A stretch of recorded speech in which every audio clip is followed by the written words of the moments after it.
Good evening, folks. I am record all mystery. Time for that restream. Pop-up messages.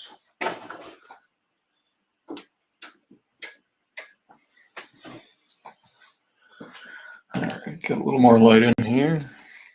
I got a big stack of sketch covers that I'm working my way through, and this one is for The Amazing Spider-Man, one of the more recent relaunches. It's not the most recent, but it's one of the more recent ones where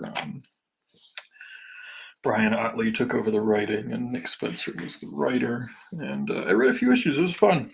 It was really neat seeing Brian Otley draw those characters. I actually first bumped into Ryan a long time ago when he was doing stuff for a company called Digital Webbing. They had a message board there, and he was there, and Corey Walker, and Mohammed Azrar, a handful of other folks that are very prominent artists these days. Posted things there. I did a quick little doodle. I wanted to do like the classic, like crawling Spidey, because I thought it would fit the space really well. And it would be kind of like leading you towards opening the book. Not that anybody's going to read it after I ruin the front, but a man can dream. So that's our quick sketch, our quick prelim. All I did was take a quick blue pencil, try to work out the tubes and cubes and get the shapes down and the gesture, and then just a quick little marker to try to figure it out a little better. But we'll start from the blank slate. I'll move this off to the side so I can see it and you can't. One of the things people didn't really know was that actually Bob Ross would have a canvas, a completed one, just off of camera that the viewers couldn't see.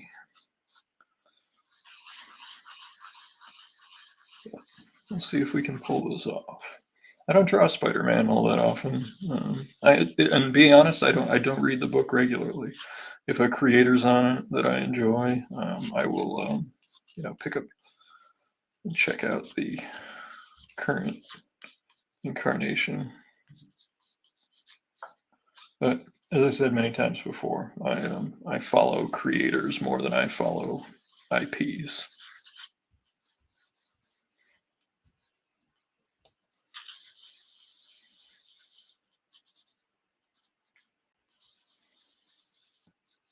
I got to be careful. A couple of my buddies have drawn Spidey for real, so they can come in here and take me to task on this.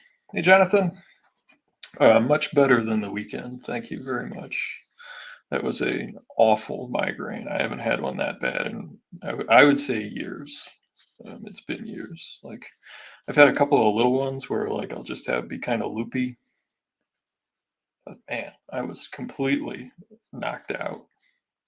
I haven't had to sit in a dark room for a long time for a migraine. Let me know if the sound's working okay. I've got the same setup as before, so hopefully it's okay.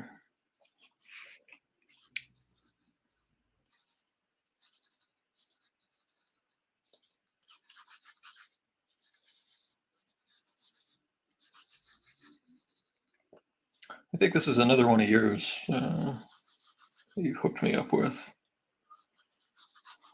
see if we can get the foot there. All right, cool. Thank you.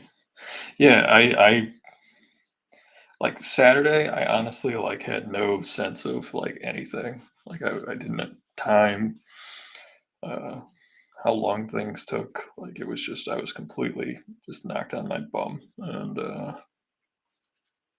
trying not to swear. And then Sunday, it was Friday evening when I went running when I came back, and I just felt awful. And I didn't even finish my run. Like I got about halfway through it and I just felt terrible. And then I got back and I went in the shower and just stood there, and it just got progressively worse the rest of the night.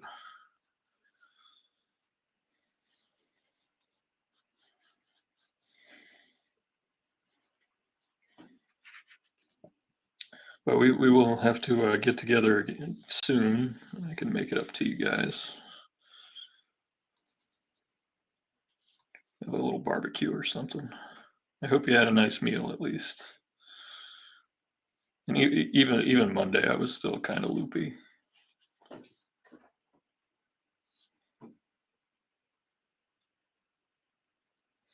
This one isn't yours?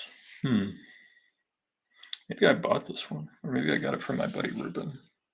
We did a trade for some sketch covers recently, and I hooked him up with some of my Red Sonja ones because I bought a big stack of those on eBay because somebody was selling them like super cheap. And I do. I'll cruise eBay once in a while looking for lots of sketch covers for anything that I've worked on. I think I got those Red Sonja sketch covers for like $2 or $3 a piece, not including the shipping, but it was well worth it.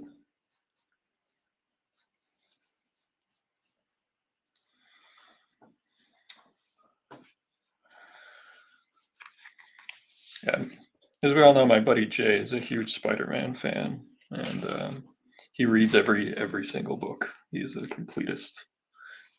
He might pop in. My favorite Spider-Man artist. I mean, I have to remove my buddy Joe St. Pierre from that question and Craig Russo. So any possible present company must be excluded from this. But I really love Rick Lenardi. I like Rick Lenardi's Spider-Man. I think it had great movement. He did an issue during the Alien Costume Saga with the Rose that I always loved. I think it was Bill Anderson that did the inks on that one. He's not local, but he does northeastern comic shows. You see him around. It was interesting. He inked a few of my favorite pencilers from when I was younger. I always liked Angel Medina as well, who actually I've met a number of times, and he was always very nice. I loved his Warlock and the Infinity Watch, and I loved his Dreadstar. He did a sensational Spider-Man run that was a lot of fun. He also did like Incredible Hulk. He did Avengers. He did a run on Spawn too.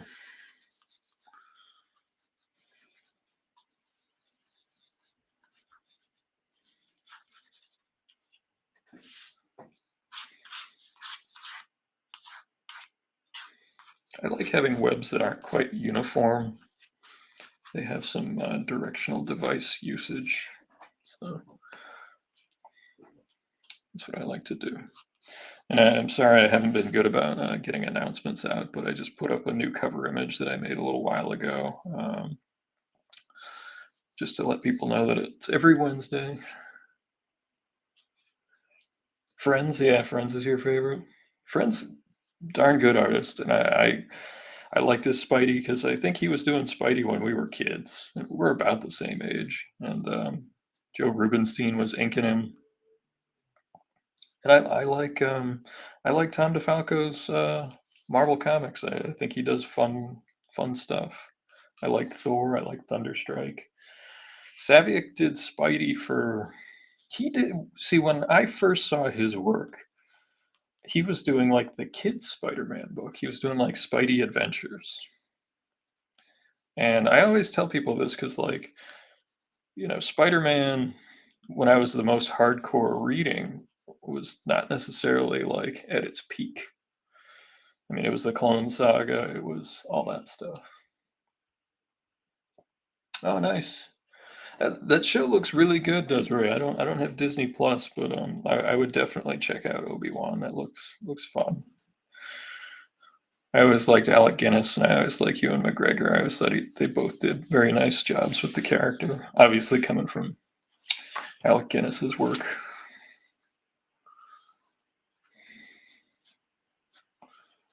I hope you're feeling better, Desiree. I know you've had some ailments.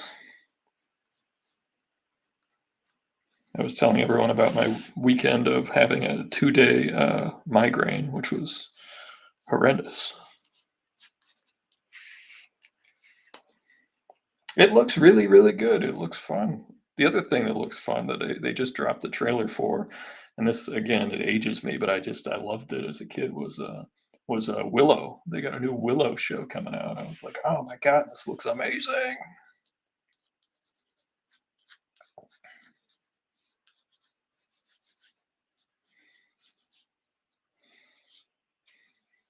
First episode is a little slow. I'm gonna show off. Yeah, there we go.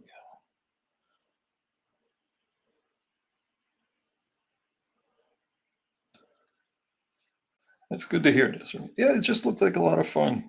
I just need that Lando and Chewie show. That's what I need.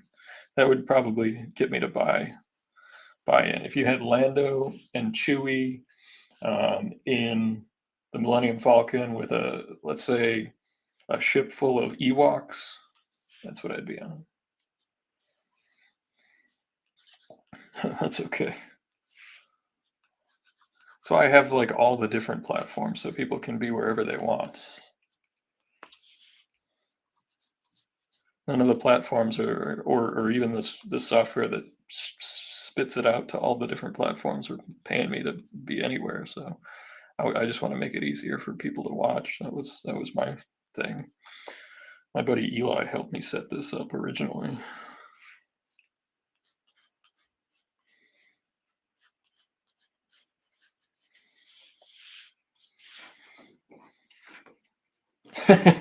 Well, see, I'm sorry. I like the Ewoks. I do. They are cannibals. They do eat the helmeted ones at the end of Jedi. And people make fun of me for I'm just not, I guess, a purist of Star Wars. I like it on a surface level. I never took it as particularly deep science fiction. I took it as just more of a fun adventure story that happened to be in space.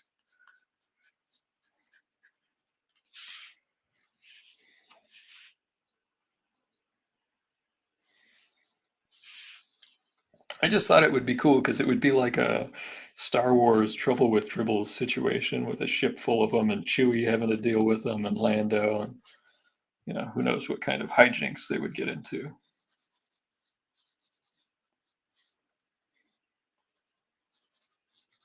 Playing poker in the back or that 3D chess game. I don't know. Just think it would be fun.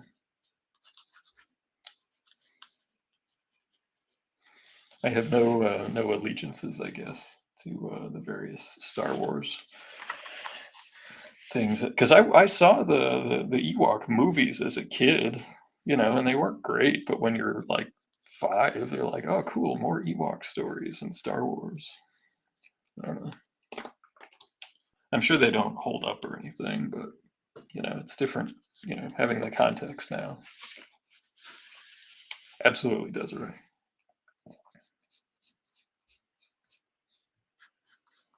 And I love the guy that got to play him in the Solo movie. I thought he was great. I'd love to see more of that. And again, blasphemy, but I didn't hate that movie. I thought it was okay. I heard the criticisms. I understand it's not Harrison Ford and all of that.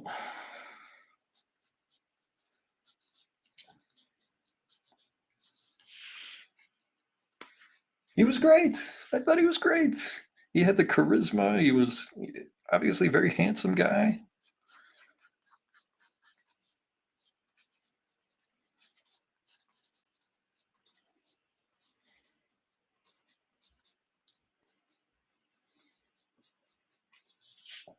I guess this is why they don't let me make the movies or whatever,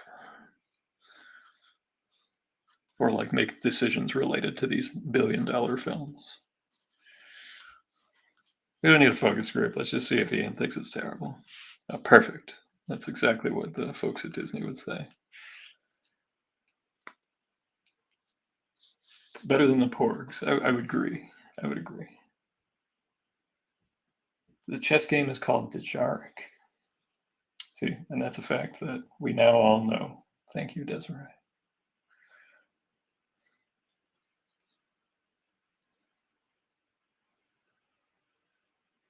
Yeah, I will check it out. I've had it recommended to me a couple times. It's one of those that's on the list.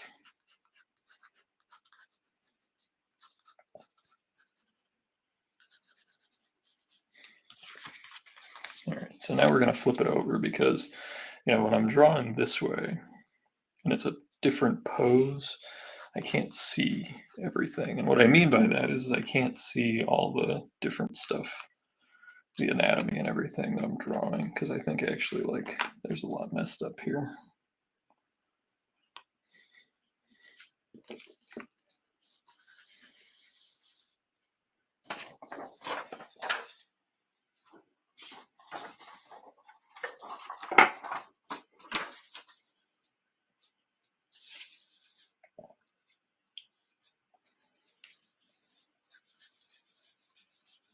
Gotta try to focus.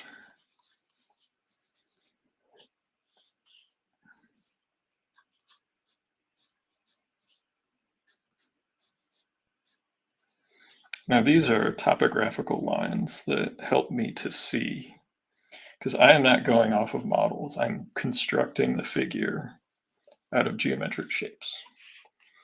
Some people will look at a picture. Some people use three-dimensional character software on the computer to help them get the basis of the figure. I completely build them out of, like I've said many times, my tubes and cubes method, which is sort of like a combination of several different uh, constructive anatomy techniques, whether it's Bridgman or one of the others that people use.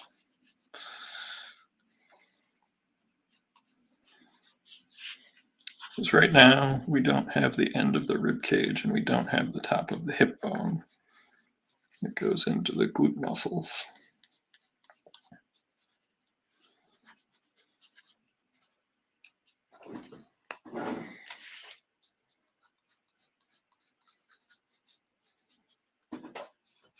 This is a tough pose. I know it's a classic Spidey pose, but it's not a pose that you can just kind of fake and have it look right. Really got to go for it.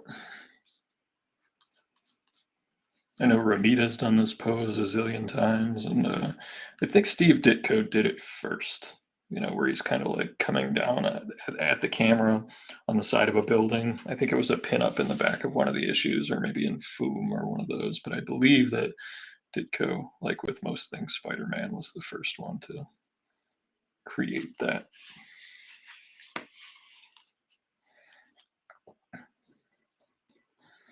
And because I rarely draw Spider-Man, except I've drawn him a handful of times at conventions. Obviously, because he's very popular and people will ask for him, but never drawn him professionally in any capacity. But they put out these sketch covers, and I think, like we talked about last time, it's an invitation to give it a shot. So, I don't think anyone could argue that selling a blank sketch cover is not meant to have it drawn on.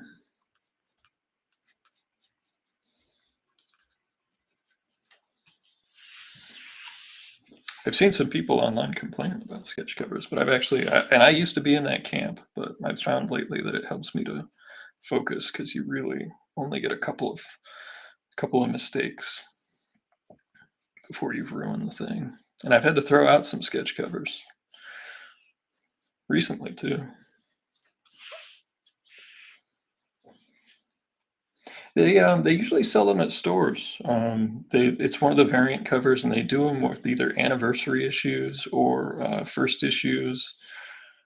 Um, and I also order them off of eBay. So like the publishers put them out, and store. I've actually talked to some store owners lately who said they don't carry them at all, which I was shocked by because like anytime I see them, I scoop them up because I can negotiate with myself like, oh, I spent $30 at the store today, but if I sell one sketch cover, I spent negative $20 at the store today. Ha ha ha! Look how smart I am. And then that blank sketch cover will sit in a box for 6 months. So,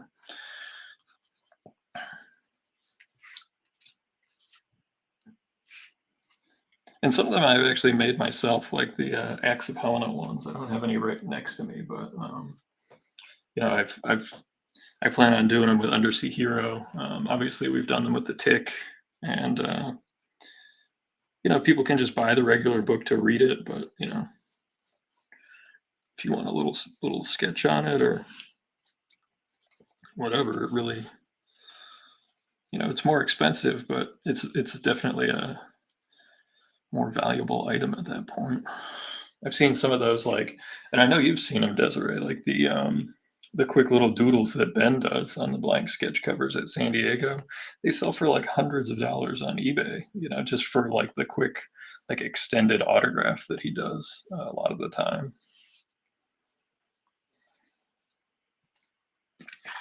Let's see if there's a shot of his back.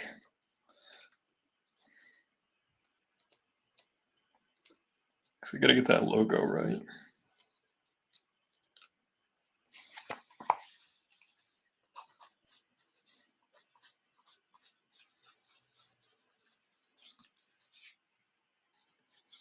And he still does them for free, which is nice. Let me pull up some reference for just the back.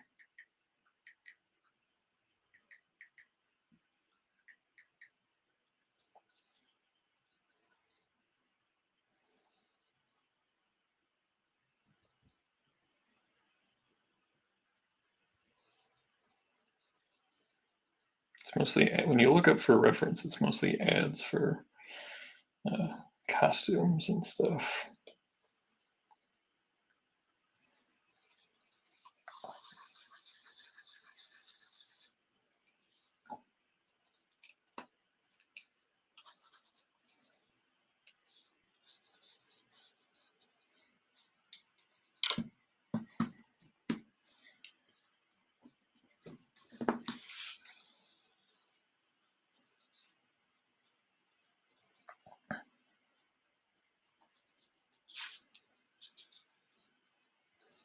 And I actually just finished we sent that proposal I talked about to NEC, and they asked for a couple of extra things, and I'll be sending that stuff in tomorrow, hopefully.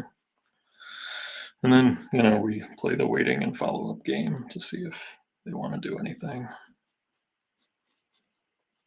But in the meantime, I've been talking to Jeff McClellan about doing some of our creator-owned stuff, and in lieu of other gigs, some of them falling through, and some publishers just not doing them. I'm going to be focusing a lot on my own stuff and our stuff, probably the rest of the year, unless something miraculous happens.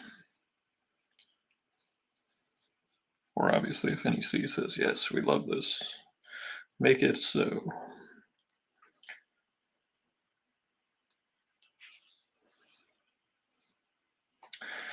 Thanks, man. I wish I could show you what I put together. I fully intend to put a thing online to help our cause, just asking to people to comment if they would support a potential, Kickstarter for the Tick. Because NEC always has this in their mind that nobody would support such a thing. And I completely disagree, especially based on other Kickstarters that have characters that have had books before and how well they've done.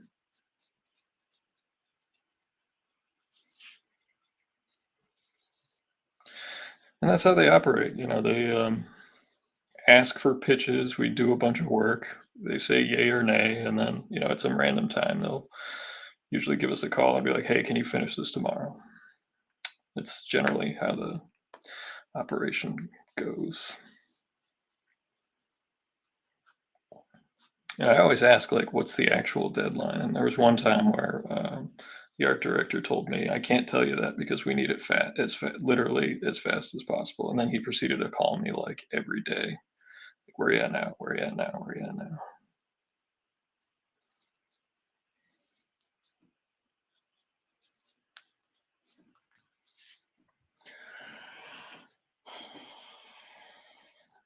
Finger's too long.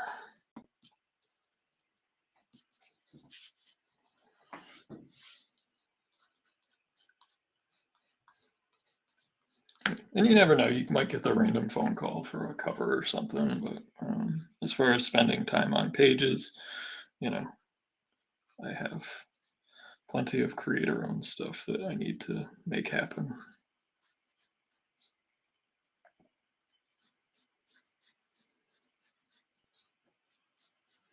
And with this new printer I've been working with, it's going to be real easy to do, decent sized print runs for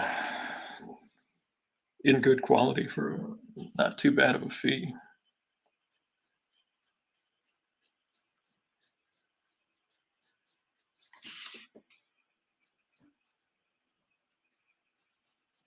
The cost per copy, the minimum number, it's all very, very doable for, if someone's just, it's cheaper than when I started making comics, I'll put it that way,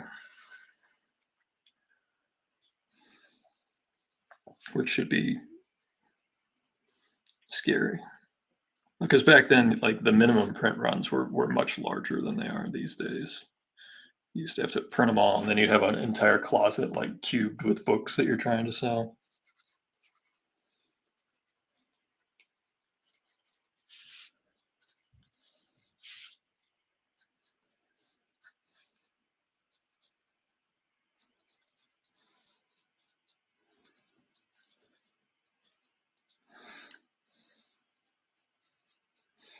I don't like putting too many webs because it just doesn't look right.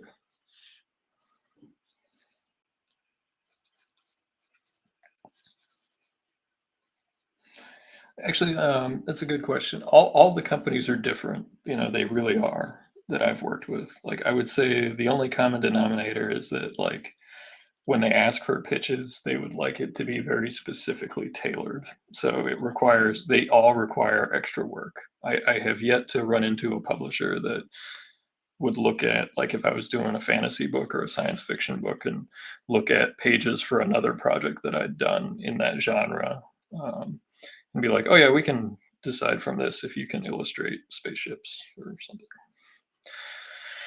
They all ask for specific pages. And that's one of the reasons it's hard to constantly, like, as a person in myself that does pencils, inks, and colors a lot of the time, it's hard to do a zillion pitch pages, and God bless the folks that can do it. But like all the amount of unpaid work that gets asked to be done is like, it's not just common practice, like it's required. Like unless you're a name that they think they can bank on and know your work, or a friend or whatever, they don't, you know,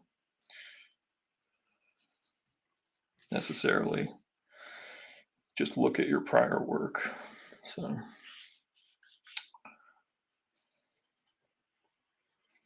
but that's also part of the beauty of doing your creator-owned stuff. So you can just go for it. Be like, this is how I want it to look, and this is the story I want to tell, and you take the risk yourself. That's what it is. You're betting on yourself.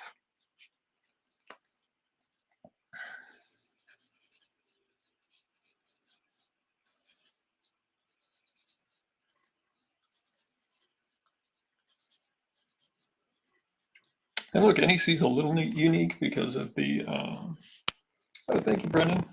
Yeah, we're having some fun drawing a little Spidey. Wanted to do the classic crawling towards the reader view, trying to get the joints right.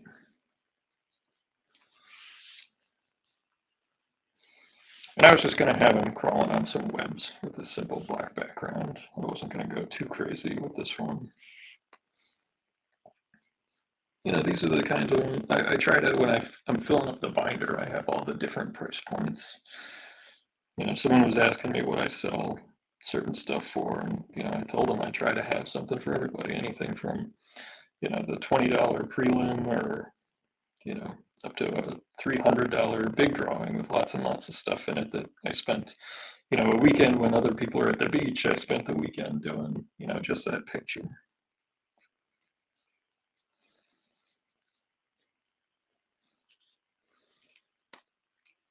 And that's why I have a hard time parting with a lot of my drawings, like especially the published ones, because there is a sacrifice made to spend the time on it.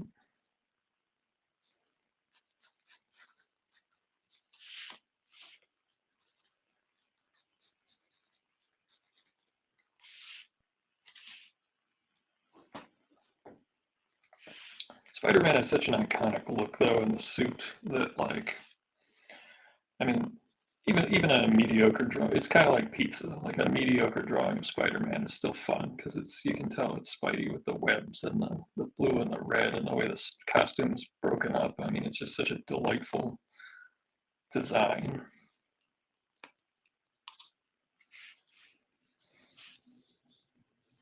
I do think I'm gonna layer the webs though.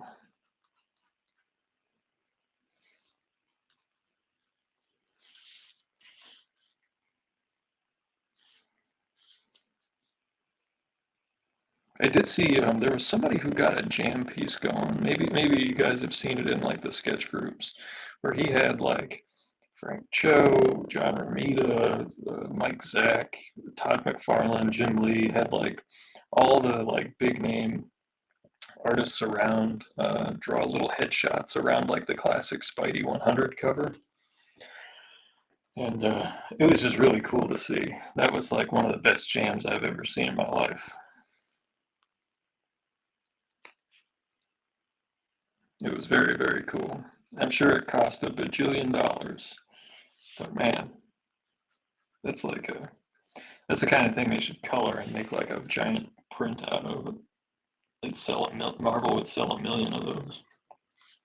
Although I'm sure there's like a rights issue with like Marvel not commissioning it and then making money off of it.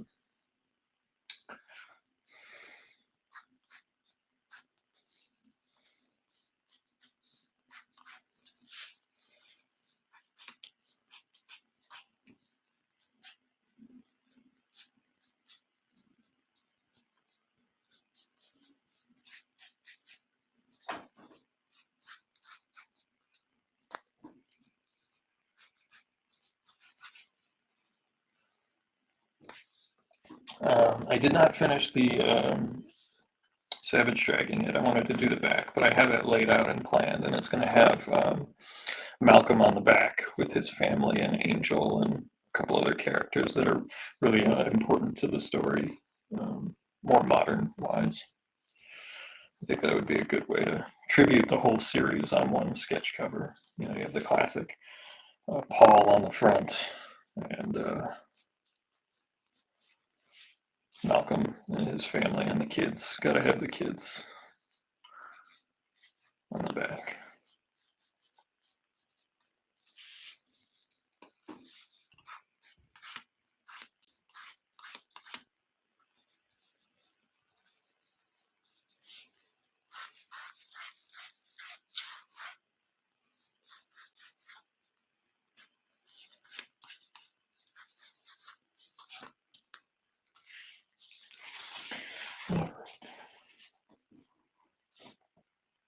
Let's see if we can tighten this up a bit. I still don't like what's going on with this joint over here. It does not look right to me.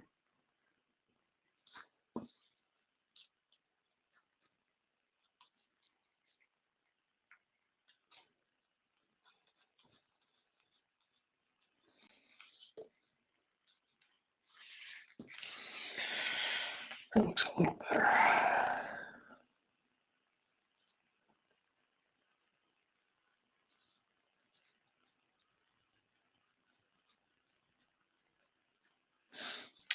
I always use two different colors of lead because what it does is it allows me to see better. And it gives me a second chance at correcting any anatomical or perspective issues. I don't always nail it, and sometimes even 3 or 4 times isn't enough. I've had to lightbox pieces and start over. That's some of the tools you learn to use as you go.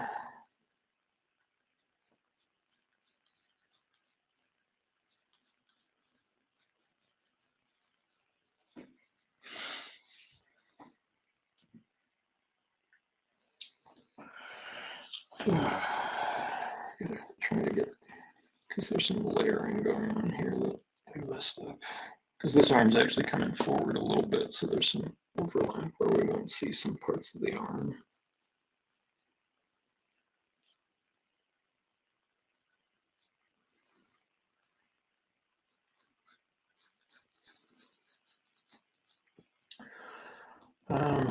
Yeah, I haven't really seen the new stuff. Like I said earlier, I haven't seen what you call it, the Kenobi show. I haven't seen. I did see somewhere that they were working further on the CG for the She-Hulk program, and I like I like that character, so I hope that people see it, and I hope it's good. I'll see it eventually. Maybe they'll release it on commemorative Blu-ray 30 years from now that I can buy.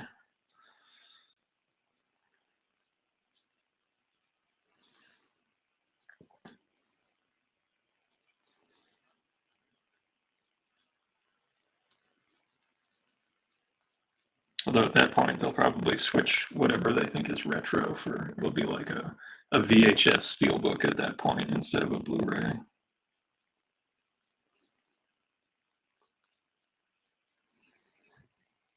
I really hope when I'm like an old man I don't have to buy another VHS player just to watch movies. I do still have DVDs. Yeah, absolutely. Because there's so many movies I like that either aren't on streaming or like bounce from service to service. Because I really like independent films, and there's really not one aggregated space where they stay.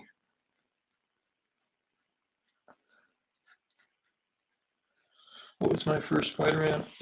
It was the Marvel Holiday Special that I talk about so much. It was drawn by Ron Garney, who later went on to illustrate runs on Spider-Man, I think on multiple occasions. I know he's drawn the character in Avengers. He's drawn the main title, Amazing. I was actually wondering if he was the last artist on Amazing Spider-Man before they rebooted it the first time, because he was doing it during Civil War, and I don't remember when the first time was that they rebooted Spider-Man to #1. Was it this one? Was it? Did they go up to 800? I don't know. I do not know. If Jay were here, he would know.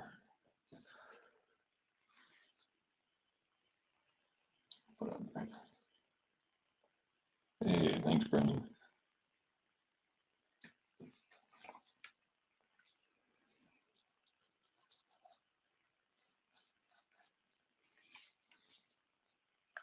All right, I didn't really work out my light source, so I'm gonna have to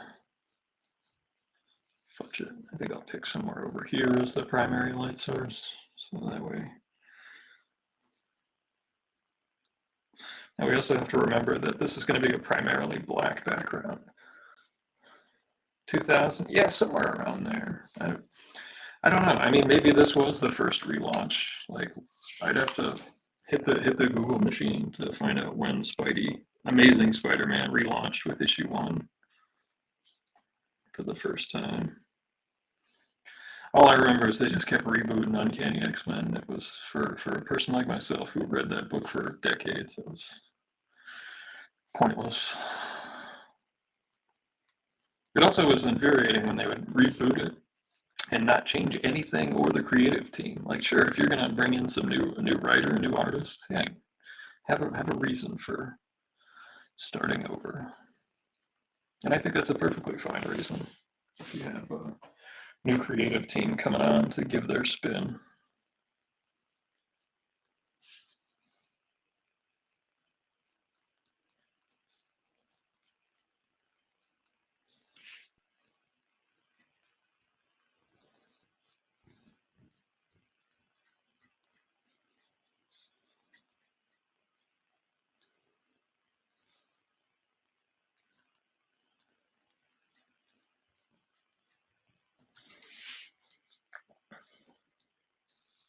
When I first started these live streams, I would have been absolutely petrified to come on here and just start a sketch cover.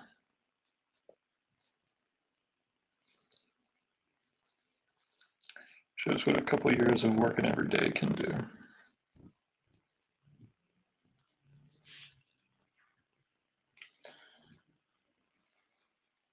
Oh, you're right. Yes, yes. Oh, now I'm remembering. Yeah.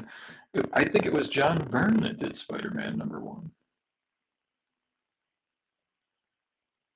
Iconic. Yes, you're correct. Yeah. And I still see copies of that around. Strangely enough, they that's one of those books that I always assume that people got it and like that was like permanent collection stuff. And I see guys like Scott Hanna, who was the inker on the book, doing remarks on it, and I see John Romita doing headshots on it. That's got to be a weird feeling. I don't know. I once was talking to Mr. Hama, Larry Hama, at a convention, and we were looking at a book, and he was talking about, just very briefly, that he's always asked to sign books that he worked on with people who had passed that he knew, and it was just always something that stuck with me. I'm sure it's a sensation that everybody eventually runs into.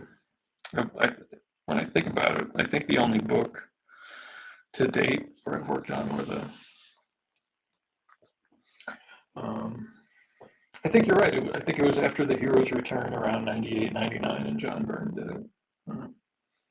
Was Rich Buckler, who did a piece for me in one of my earlier attempts at Helena.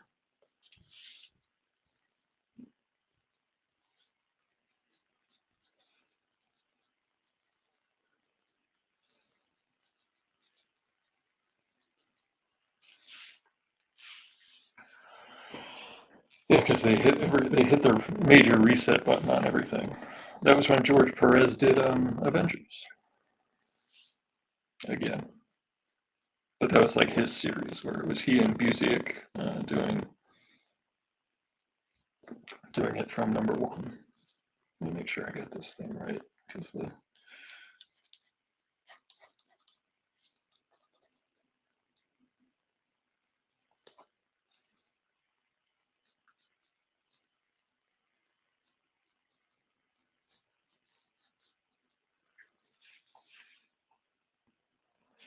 Oh, thank you, Brian. Yeah, and thanks for that email earlier. That was great. I thought it was terrific. Simpler's better on character design a lot of the time. I really believe that.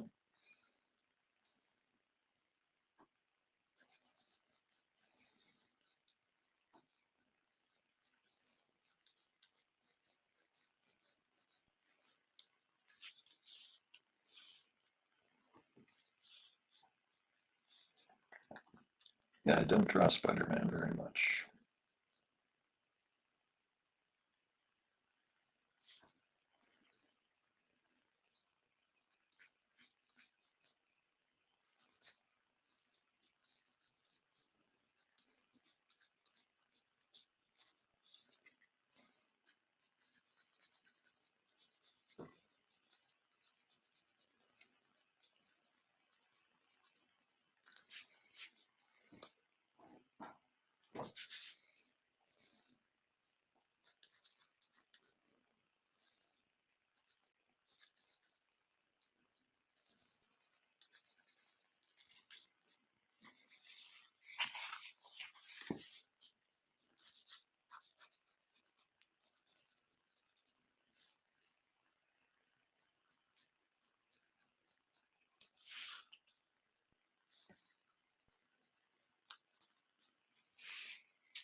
I did go to the aquarium on Monday. I was still wearing sunglasses. Let's get working our way through it. Trying to,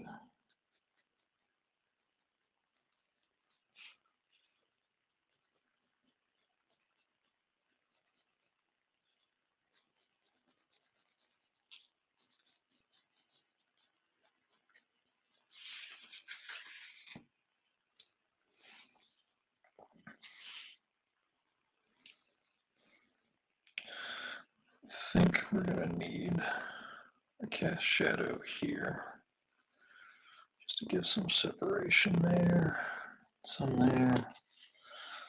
There's actually a lot of black on Spider-Man's costume. It's one thing I'm always reminded by whenever I draw him.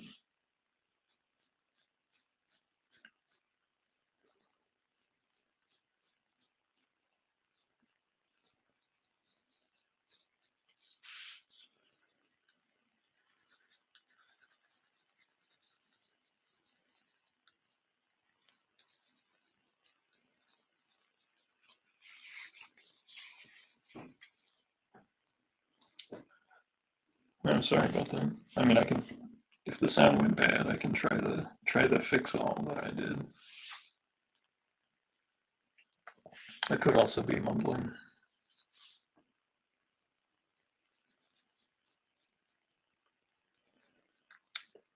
But yeah, I went to the aquarium, saw the penguins. It was fun. And I went to one of my old haunts in the North End. Yeah, he's kind of got more Ramita eyes. Yeah. Let's see if we can do that.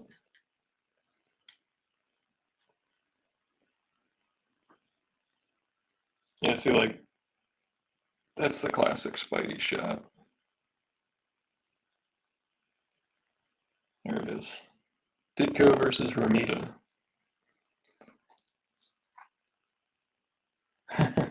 I did see some friendly and not so friendly looking cephalopods that did happen. I think Lord Crackus would like hang out at the aquarium for a while, and I don't know if you've ever seen the videos of like the octopi escaping different aquariums, but I think he would like pop in for the free food once in a while.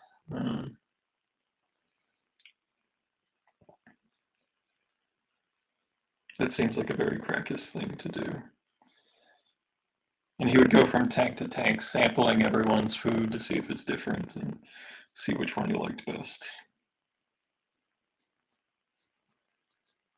There'd definitely be shots of like juvenile fish crying from whom he stole, the equivalent of stealing candy from baby in this world. Stealing food from the fry.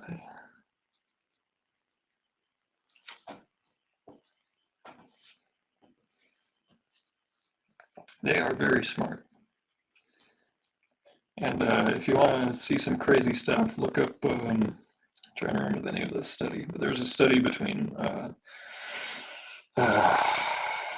how cuttlefish communicate with one another.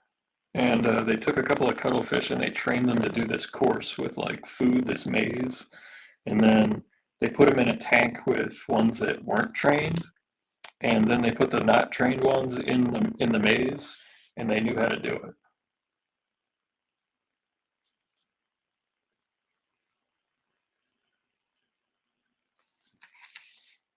Yeah, that makes sense. I agree, Kevin. Yeah. It's also just harder to get a full figure onto one of these sketch covers because it's you got to draw it kind of small, and I really liked how that Colossus and Kitty Pryde came out. I actually think Kitty Pryde came out better than Colossus in that one, um, just because of her character. I think I got her character better than I got Pete's character that time.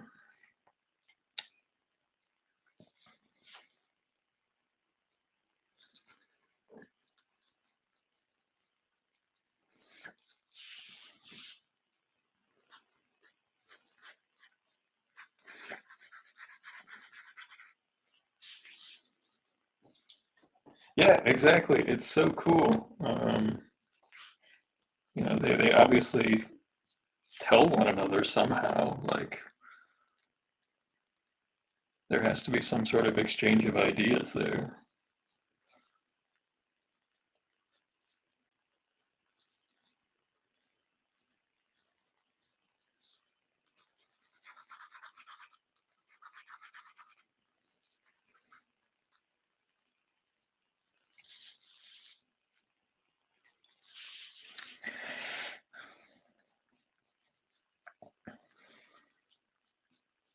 Not too far, Doug. I was looking at, you know, like the classic. It's a little different. I tried to make the pose a little different and the angle a little different, but the classic Ramita Ditko crawling down the side of a building. Could cuttlefish be trained to take over and rule the world? If by rule the world you mean, create gridlock for any sort of progress, then yes, I think they absolutely could. I think that that's completely plausible. I mean, I think it's only natural that eventually in Undersea Hero we'll get to that point, like in Howard the Duck, where Krakus runs for president. I think that that would probably happen, at some point, or some sort of office. Because in the Undersea Hero world, Cuttlefish is an excellent band name. Yes,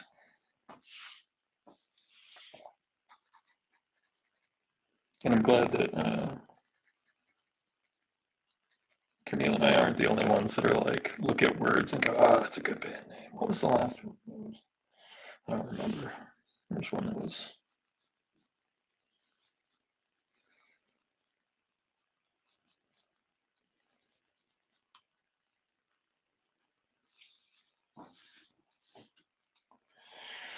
Yeah, I'm gonna try to have him look like he's got him on a thread, you know, like there's gonna be a couple of threads coming through here, and see if we can get it to.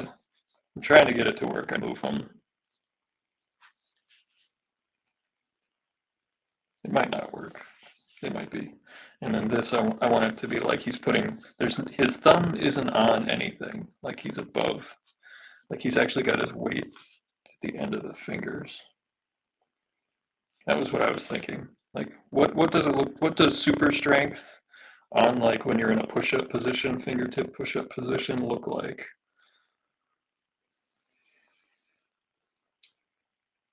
It got banned. It did. I think that I actually think they didn't release it. I don't know if they printed it and pulped it, but they didn't release it. But Monera did an X-Men comic book with Chris Claremont. I mean, if you wanted to see Monera Marvel characters, he did a bunch of covers.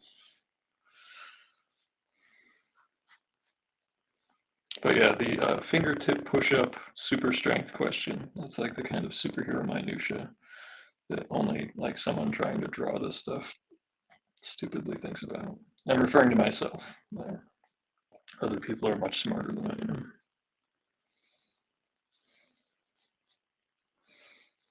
I was going to put one of the, what do you call them, like the spaghetti webbing points right where his thumb is.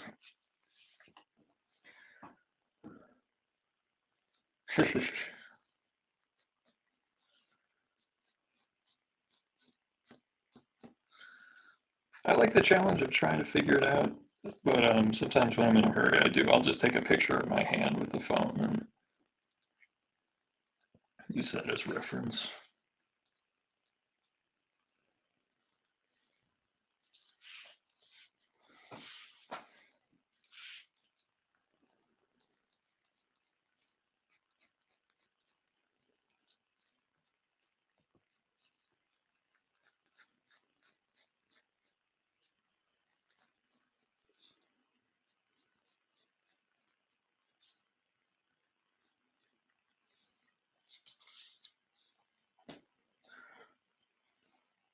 Absolutely, yes. Yeah.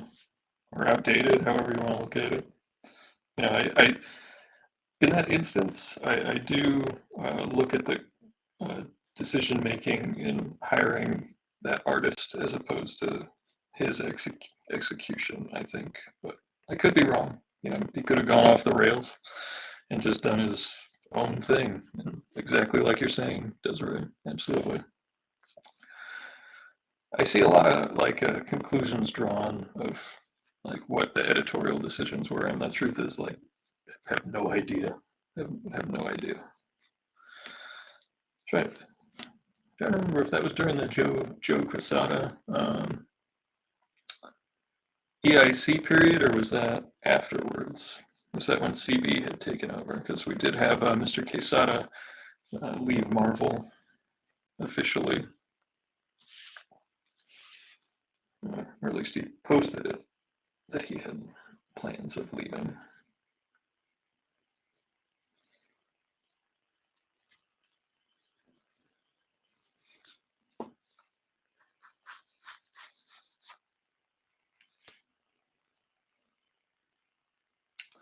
Yeah, that was my initial thought process for sure. Was that like he does, he does erotica. Like that's what he does.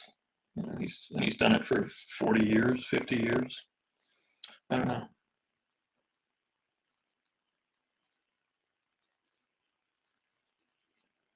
but hey. I worked for a publisher who had no problem in courting controversy for sales.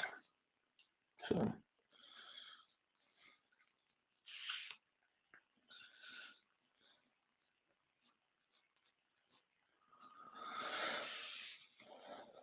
okay, 2014. It was longer time ago than I remember.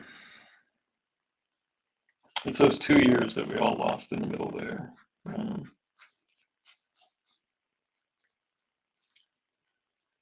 I just completely lose track of time. Either that, or maybe my migraine is back. I don't know. My sense of time isn't great. That's why I have notes everywhere and alarms on my phone. Like I'll set an alarm for like, hey, this is due in a week. Hey, this is due tomorrow.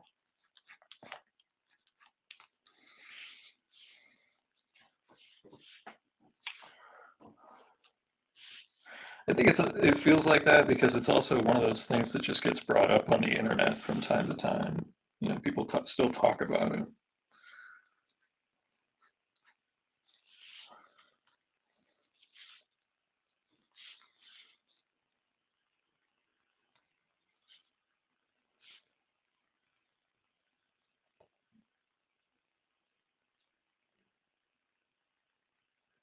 Exactly. Yeah. Yeah.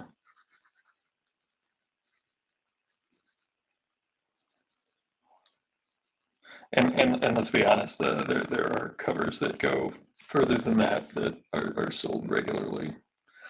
Um, Not on an all ages book, but like I was on Kickstarter the other day, and the number of adult variant covers was not small that I saw.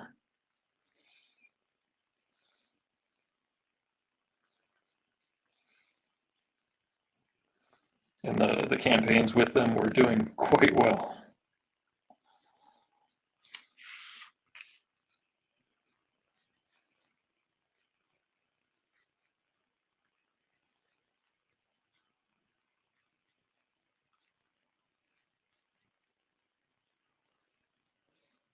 It's one of the things some of my friends.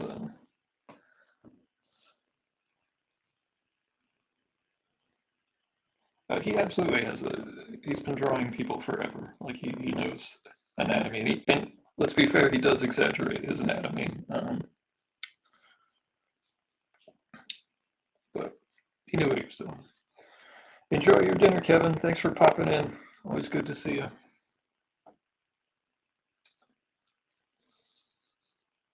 Oh, hey, thanks so much. Yeah, I'm having fun with it, and I'll hopefully be able to finish it off. And I don't know if we'll get it done tonight, but as always, we'll just take it as far as we can go. I like being on for 2 hours. Anytime I'm on longer than that, I do really get very tired. Just because I'm standing at my standing desk under some hot lamps.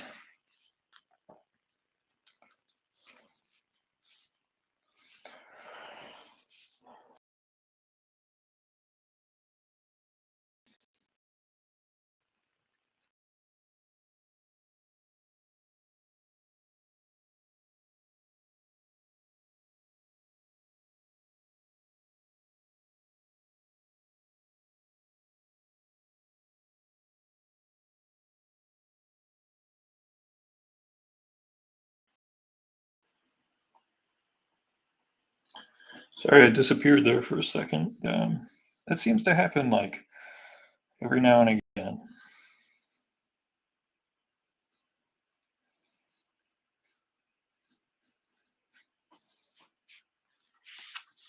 And then I lose like half the chat. Looks like everybody's still here. I just had like a quick little break. And then in order to fix it, I have to go back into what this software calls the studio and just come right back into the room, the broadcast room.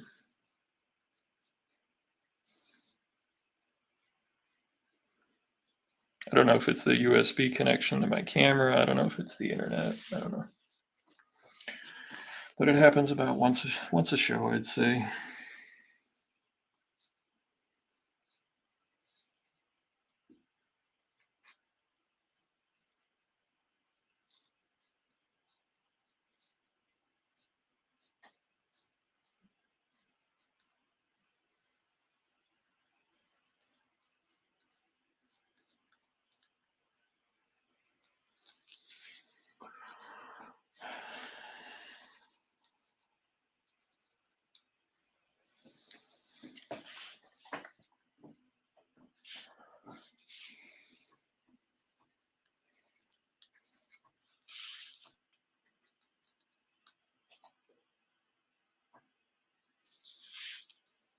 Definitely kind of fudging the back muscles a little bit, I'm not gonna lie.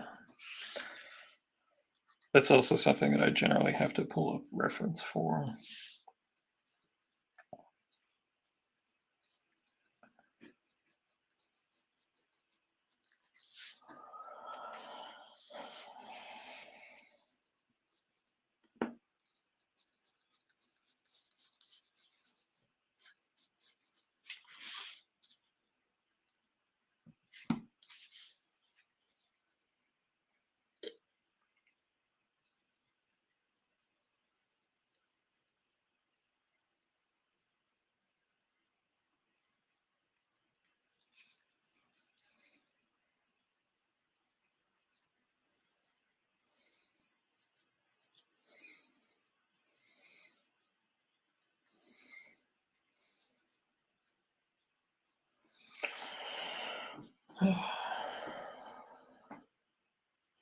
I'm in. I am completely in, Desiree.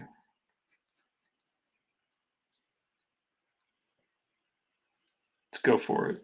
100%.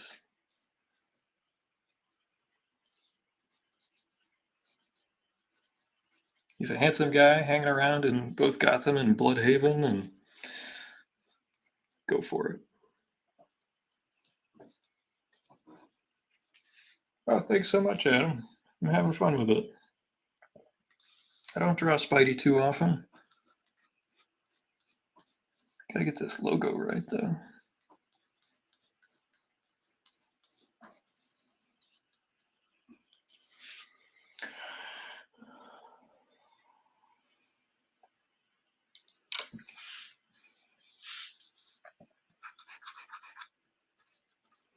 Some of the webbing I'm actually going to do with whiteout,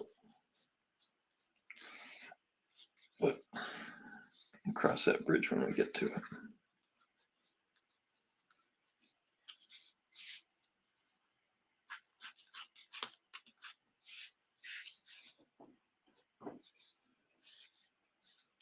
I gotta make this arm a little bigger.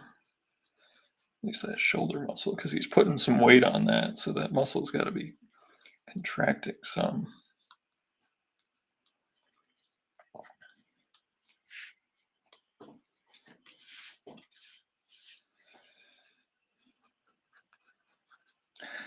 I'm really just trying not to embarrass myself in front of my friends. That comes down to it.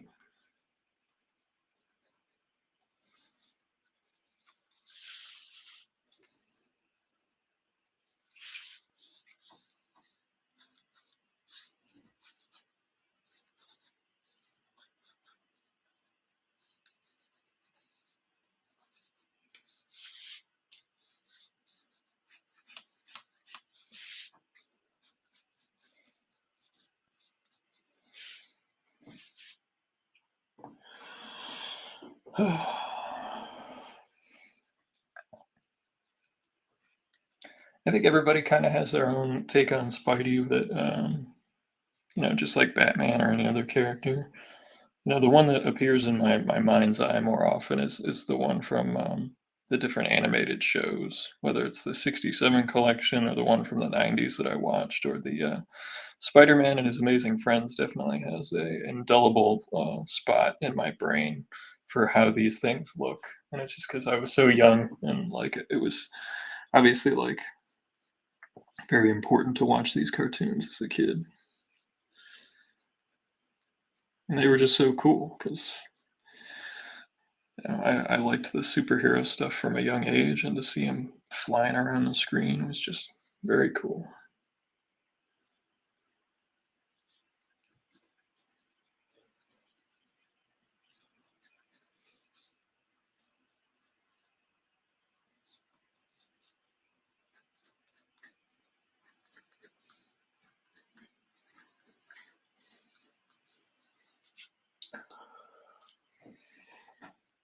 Trying to remember who it was that told me about drawing too many webs, making it not look like Spider-Man.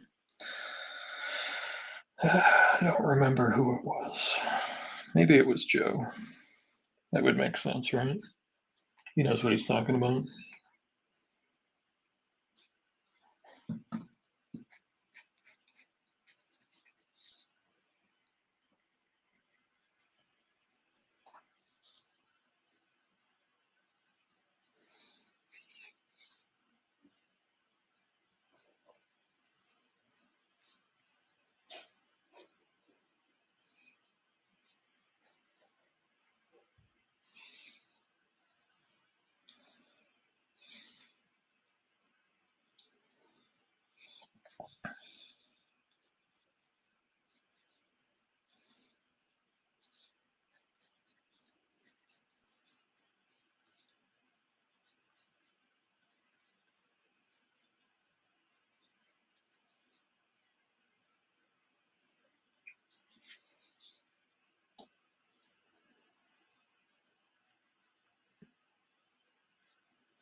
I actually remember the live action Spidey. It was from the 70s because they had them for rent at like my local video store on VHS. Um, it was Nicholas Hammond that played Spider-Man. And I was so young at the time, I didn't know, how cheesy it was, but I still had fun.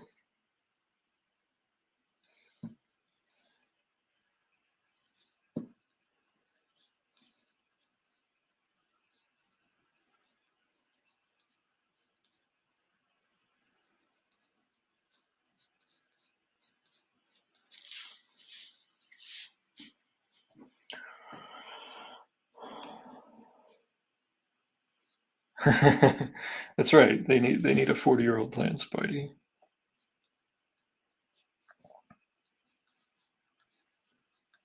That's the Spider-Man we're gonna get eventually, though. It's gonna be, the Spidey that could be you, and it'll be the Spider-Man who's, uh, having to go to the doctor's office for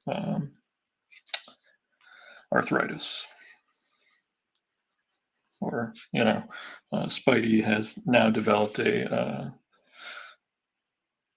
sensitivity to lactose.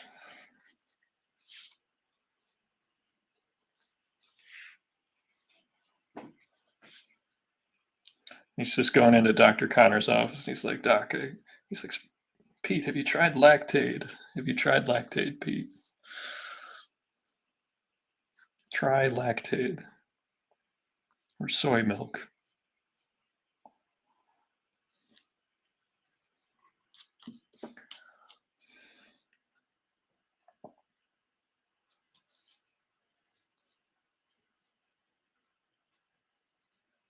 I'm just kind of eyeballing the webs right now. I'm gonna try to tighten them up in the inking stage, which, as long as I get the main lines, the topographical lines that give you the sense of depth and everything, I can fix the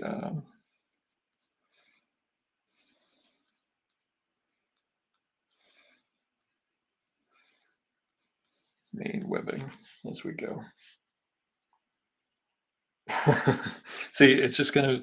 I think eventually we'll get to that point where, and I think honestly Marvel was a little afraid of that because they had him get older. He became a teacher, which I remember that during the Straczynski run, and I didn't think that was a bad development for the character. Like he's like a substitute teacher when he's not superheroing. He can fill in for study hall.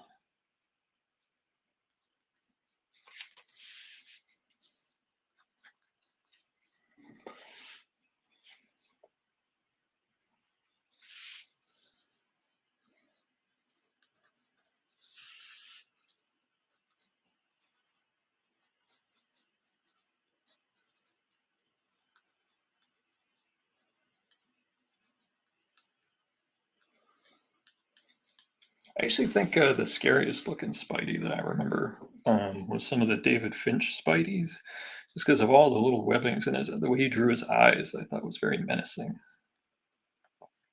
Looked very scary to me, which was an interesting take because most of the time they want the one that you can put on dungarees or whatever, underoos or Fruit of the Looms.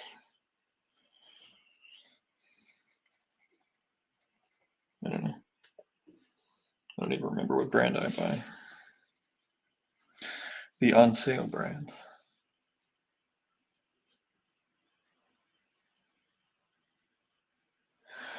Yeah, yeah.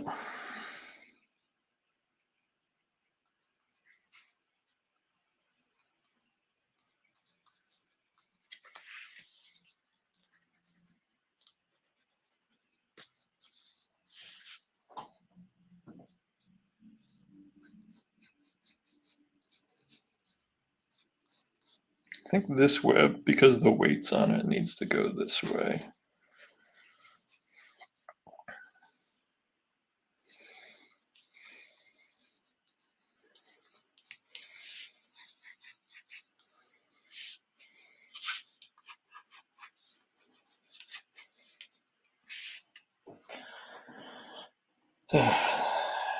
It's true.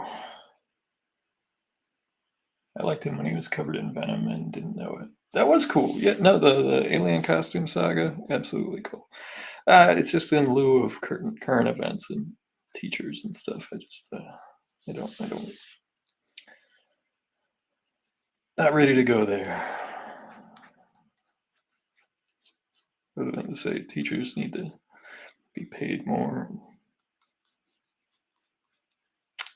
thanked when they do good jobs. That's what I did the last time I was in town. I actually saw one of the only teachers I ever had that I actually like. They taught us stuff that I use every day, and I said thank you to them. Don't think they remembered me, but that's okay. Just hope that it made their day nicer.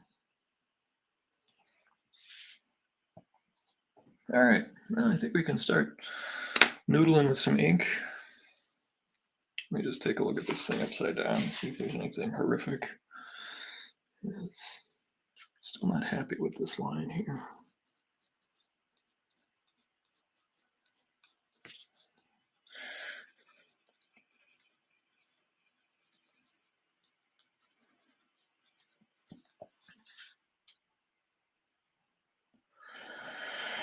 Yeah, yeah.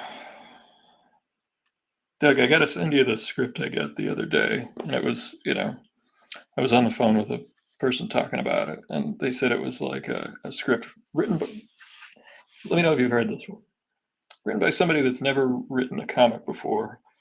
And I asked them, if they really thought it would be the number of pages that they thought it would be.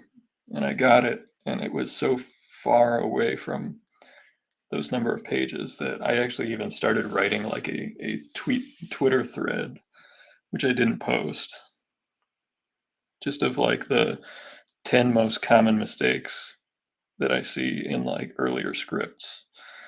And I've gotten them from people who have written many scripts too, but like there's like 10 that you see in everyone's first couple of scripts.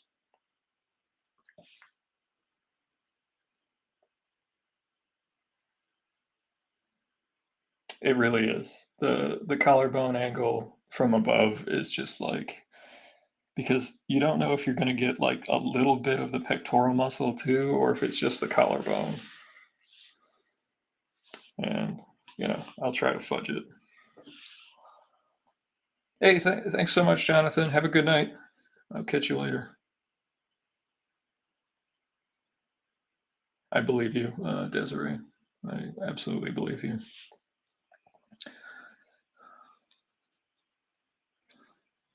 With the exhaustion part, I don't blame you. My dad was a teacher for a little while before he was a furniture salesman, because his dad was a teacher.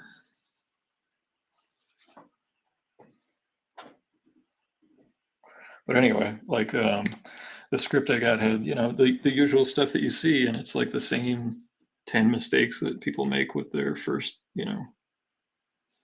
scripts for sure, but like your job as an artist, like they don't keep track of the order that people are talking. They have multiple actions in a panel with call and response, and like not keeping track of how much dialogue is in tiny little panels. And it's just like, when you reach that point,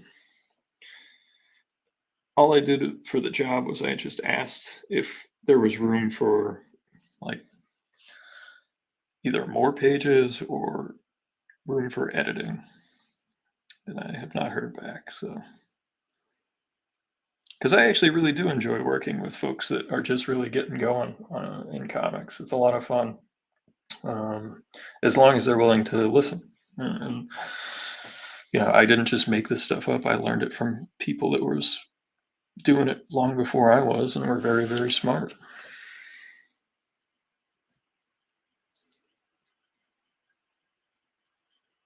And I studied, studied, and studied, and studied.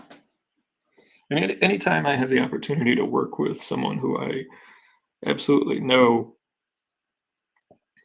knows more about the process or what we need to accomplish than I do, I absolutely pick their brain.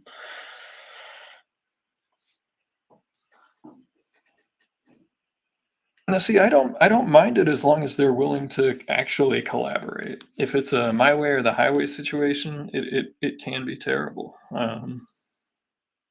You know,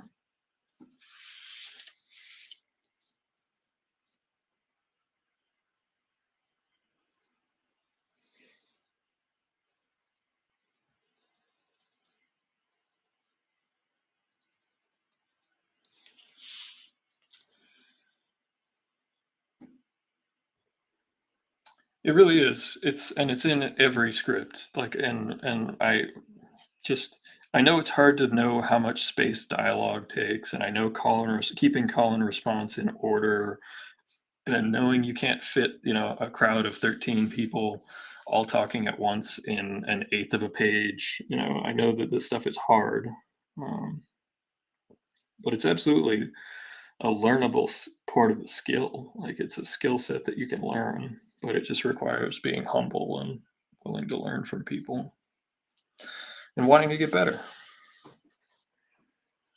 But it's in every, like, first script. Like, there's actually in the script, it was a a character ran to a window, opened the window, and then yelled out some dialogue.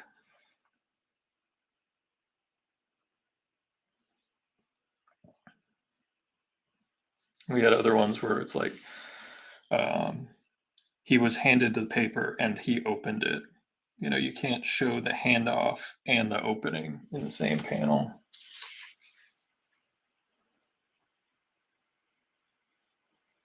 Yeah, and there's so little space on the page. There's so little room. People have this notion that you can do anything. Well, you can, but there is a structure for legibility and knowing what's going on, and timing that, a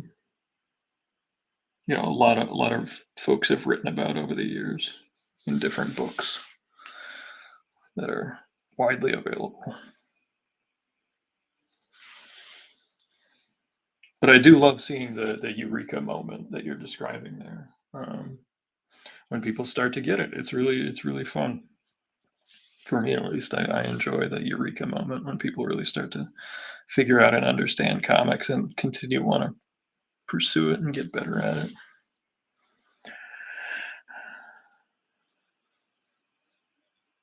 'Cause that's absolutely one thing I learned. Like, for me at least, there will be no moment where I'm, like, at a point where I'm not trying to get better. So there is no end point to it.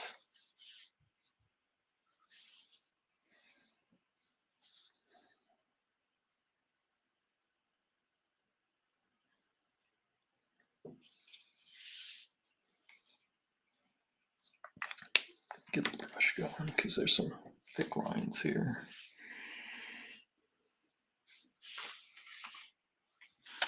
See, it's tough sometimes on these sketch covers because, like, the way you do inking, like, there's some movement and flow to it, and when you bump into that edge. I got a little schmutz on my brush there. There we go.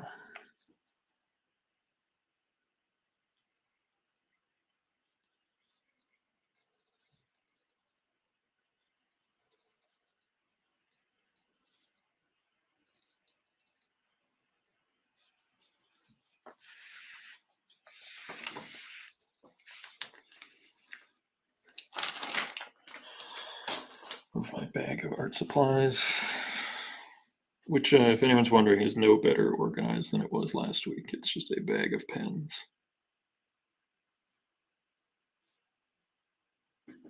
Now, the one thing on this cover that's going to save me, I think, is the fact that I'm going with the black background.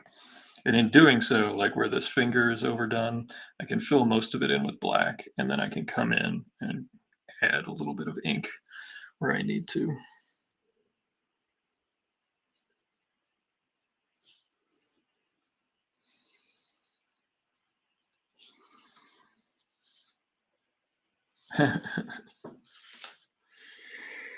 Well,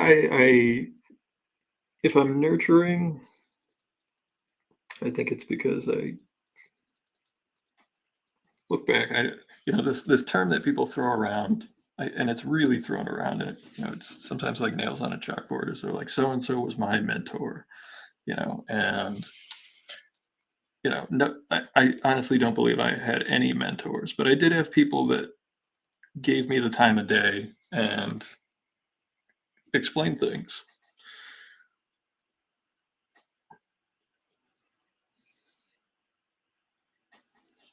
and it meant the world.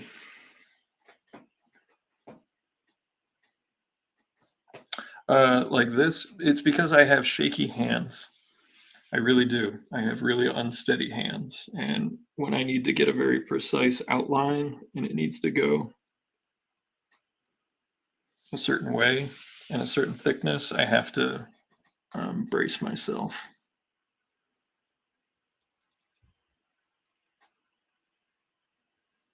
Some angles I can get, freehand like this, especially and I should do that. If you put the cap on it, it gives you a counterweight, which helps slow it down a little bit. Kind of like in Photoshop when you turn up the, what's it called?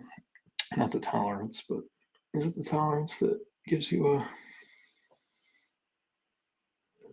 slower line? Anyway, but it's like a little extra support.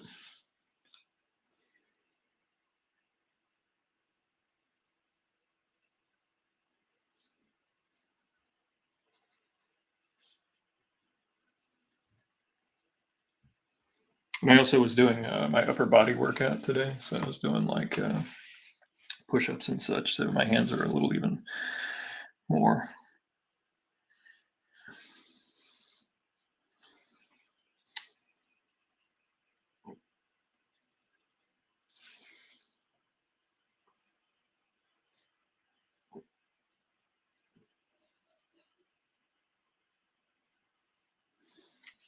A little more loopy than they even usually are.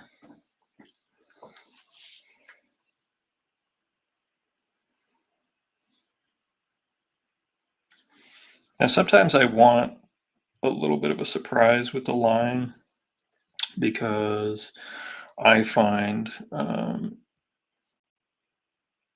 that not necessarily a mistake, but something unexpected. Frank Robbins was brilliant with that ability with his brush. If you watched how he used a brush in The Invaders or Johnny Hazard or any number of stuff, like he knew basically what his brush was going to do, but occasionally you would see him just like for a little added excitement or tension and something, you'd see him come across with like a nice swipe, and there'd be this big glob somewhere on the arm or the jacket or whatever.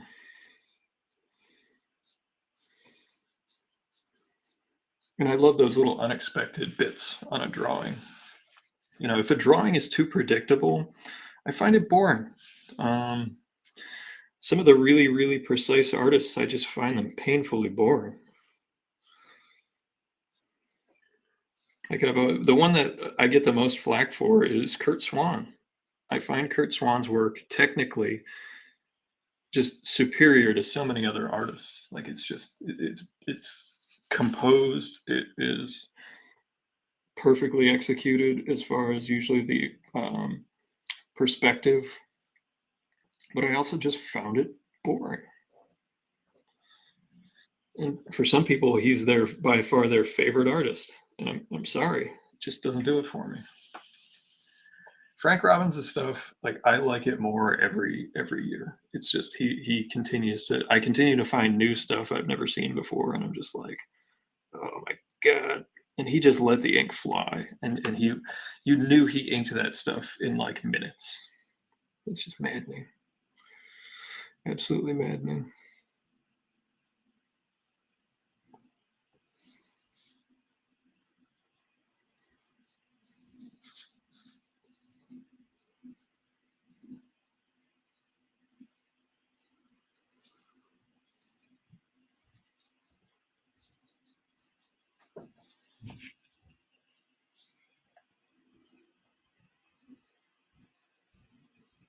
Another artist that I think did unexpected things is Jerry Grandinetti. I believe that's how you pronounce it. He used to work for Eisner, and he was another guy that was like relegated to mostly like war books over at DC.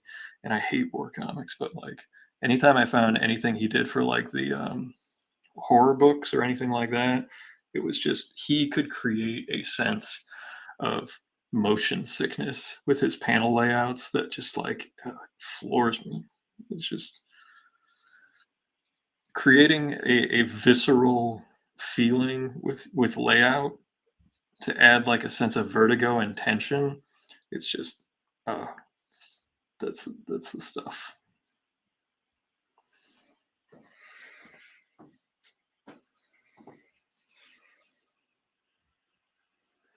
He's one of the only guys that I see that, and it's without the like the cheap gimmicks. It's tight shot action, wide motion, and then you pair it with the just the tension in the script. It's just it's dynamite.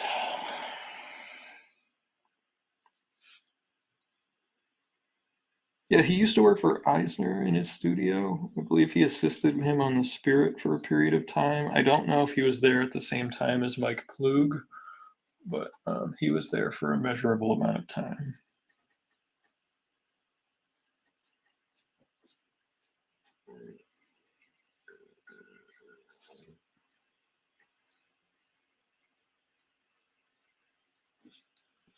Now, see, what you'll see when I get to inking the details is that stuff like this, where you add a little bit of shadow and just really get a nice chunky, thick line.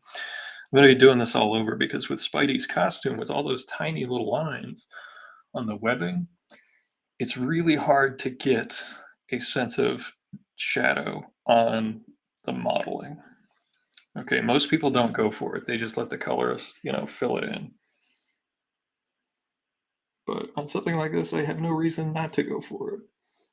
This is going to go in my binder or on my website for sale, and nobody buys it. I can look at it and say, this is what I was trying to do. This is the experiment, and I actually like talking about it. To me, that's the best way. Yeah, Lee Elias, yeah, 100%. And look, I like the Ernie Cologne stuff from Harvey. I had no idea he did that stuff until much later. Like I had seen his work at DC and Marvel on like Damage Control and Amethyst, but then they're like, "Oh, didn't you know he also drew Richie Rich for like 30 years?" No, I didn't. Had no. Why would I know that?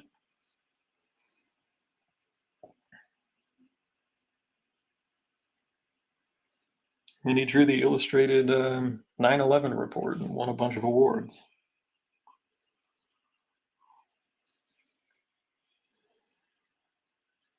And actually, that's another artist that I was on a book with that passed away.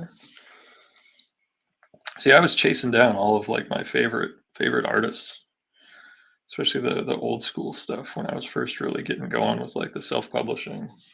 It was like my friends and the older folks that were still producing artwork and working freelance that I was bugging.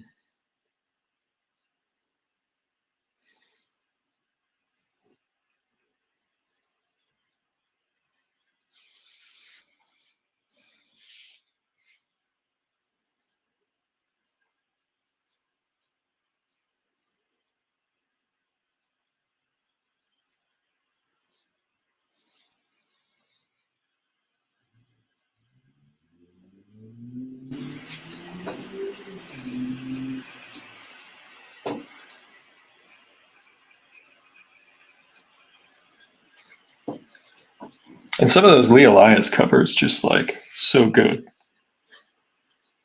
And they've actually just finally started to go up in value. Like the auction houses have been selling the originals, and like for years they were like the cheapest covers. Those and like the ACG stuff, like Ogden Whitney, like anyone other than Ogden Whitney that did AC stuff back in the day, like Chick Stone, just criminally underpriced work.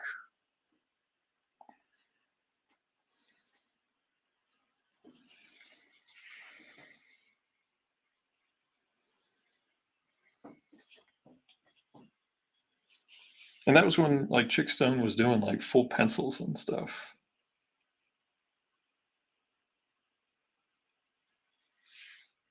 and not just inking. Like, he's most known for being one of Jack Kirby's inkers, regular inkers, other than Joe Sinnott.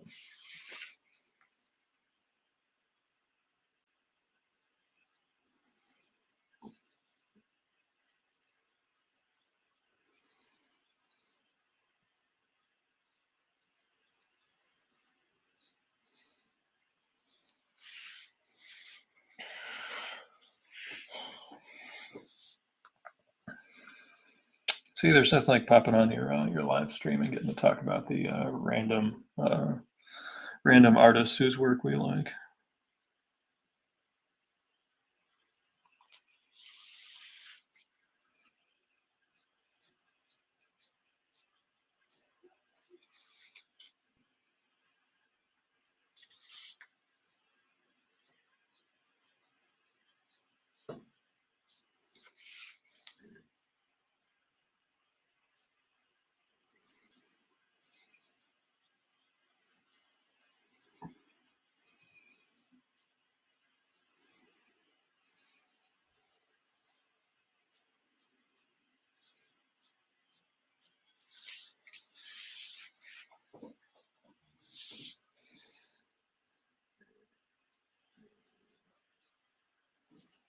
Lost my point.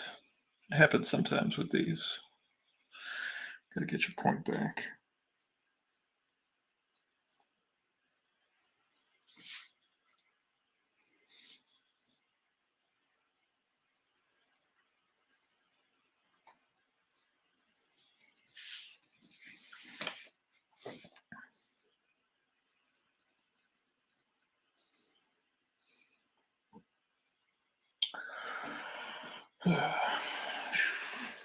Other artists that did exciting stuff with line, Tom Sutton. Yeah, absolutely. And I was he did a interview in the Comics Journal where he details like what his process was and what his choice for experimentation was and what the purpose of like different projects were for him creatively. It's a phenomenal interview. It's one of the latter ones that Gary Groth did. I don't remember the number, but the cover is kind of orange and purple, and it's like everything that you wanted to know about Tom Sutton, but were afraid to ask because at that time he had switched to doing pornography, and that was just what he was doing at the time, and that's what he referred to the work as. He wasn't hiding it behind a more easily digestible name.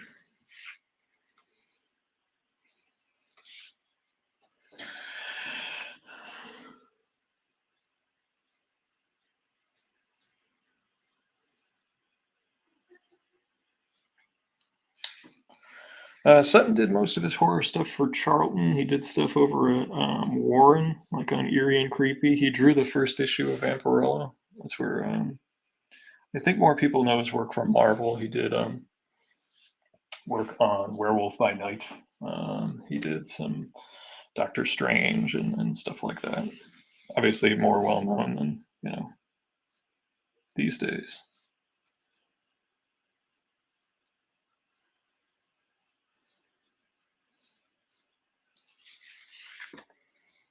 Don't worry, I'm not going to cheat. I'm not gonna put the line there. I'm not going to leave the outline.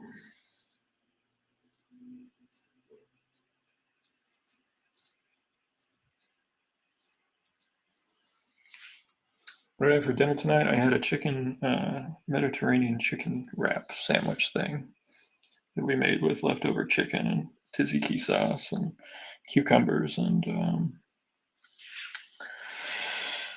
tomatoes.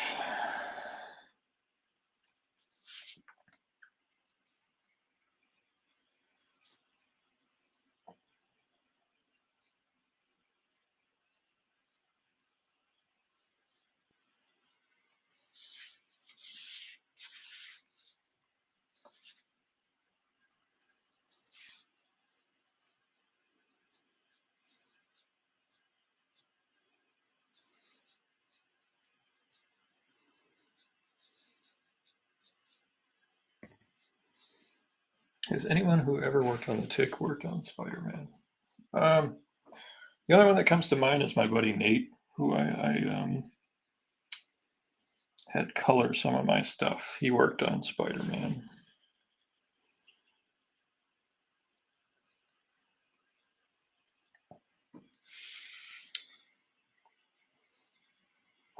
I'm sure Cullen Bunn wrote something with Spider-Man in it because he was writing everything over there at Marvel for a long time.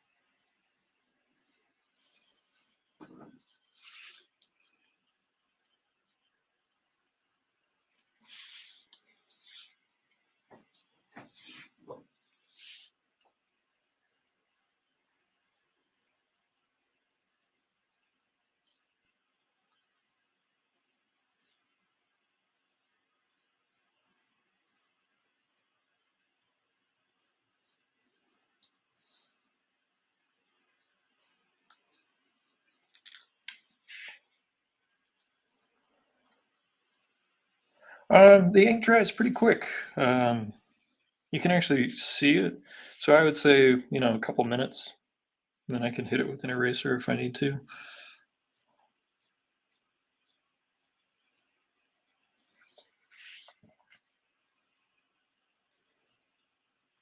It's actually one of the reasons I switched to this ink. The Doc Martens, the matte, the Black Star matte, because it does dry really quickly. The Speedball that I used for many years, I had to be very careful and very conscientious of not even just like going over it again because I would smudge it. Um, Especially if I was working with a brush, I could get away with a little bit more with a quill or with like markers or pens or whatever, but for some reason, with the ink sitting right on top of the paper of the brush, it just has to have that minute or so.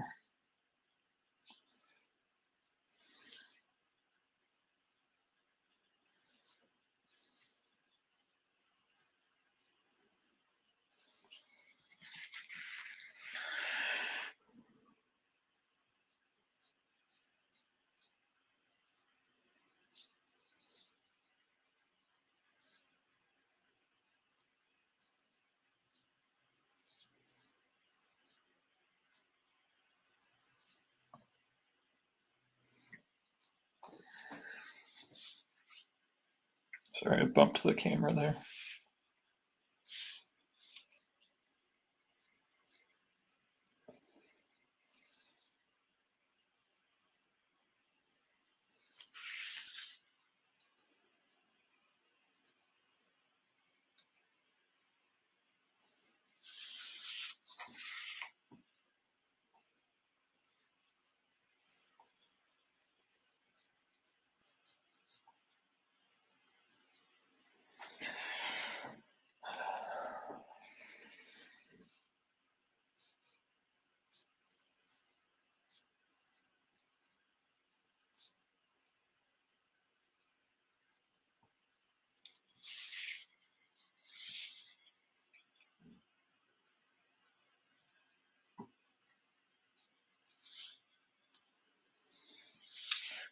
One of the most underrated Spider-Man ever drawn, in my opinion, is by Michael Golden. I actually think that he, in those few issues of Marvel Team Up, really like, especially if you talk to the people who are considered the definitive Spider-Man artists after him, um, those few issues of Marvel Team Up, he invented the spaghetti webbing. That Todd McFarlane was given credit for, but McFarlane, to his credit, has always credited Michael Golden as the originator of that look. Um, and it was further popularized by Art Adams in that Web of Spider-Man annual. And I'm trying to think of the other. I think didn't Spider-Man show up in Art Adams's like first book? Didn't he show up in an issue of Longshot? I think he did. And Art Adams, like, was one of, like, the most influential artists of his time, especially with the artists that followed him at, like, Image and all the other indies that followed and clones of the folks that founded Image and left Marvel.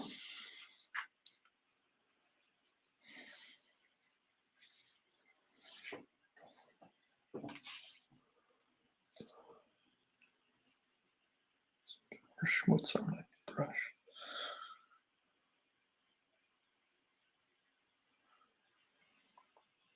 Those Kuretake Sable brushes. I tell people to get them all the time.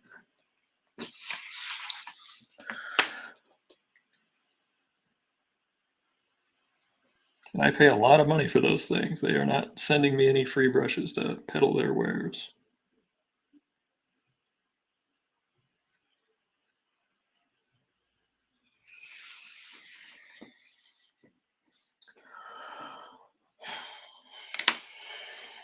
All right.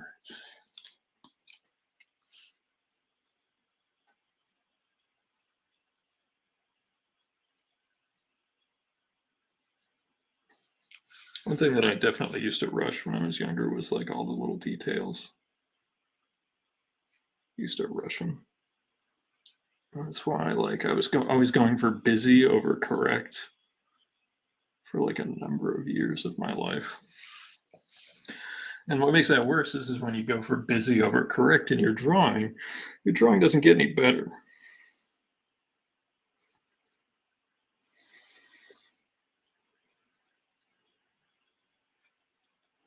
Now, what I did there was I made the choice to have the webbing lines line up with his knuckles. I don't know if anyone ever did that, but that just made it easier for me to see the perspective. So if anybody else wants to do it that way, please.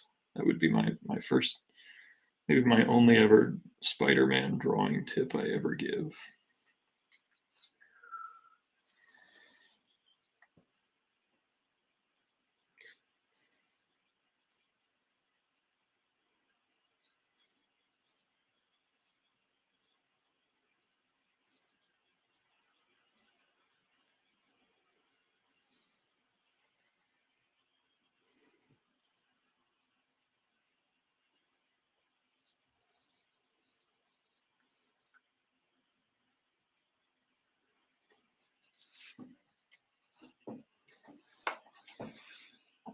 I'm hoping we can finish the figure. You know, even if I don't get all the webbing in the background done, if we can get the figure done, I think that'll give people a good look at what this will be when it's finished. But that does also give me if I wanted to do something on the back. But that does make it more expensive when I sell it. The more time I spend on it, the more I got to charge for them.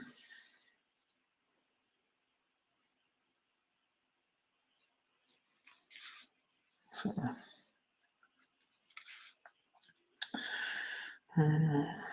I picked up an issue of Spider-Man not that long ago. I do it once in a while, just to check on what's going on and see who's drawing it and stuff like that.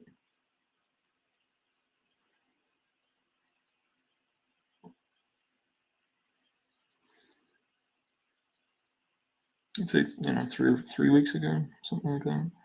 I don't need that line. Damn it.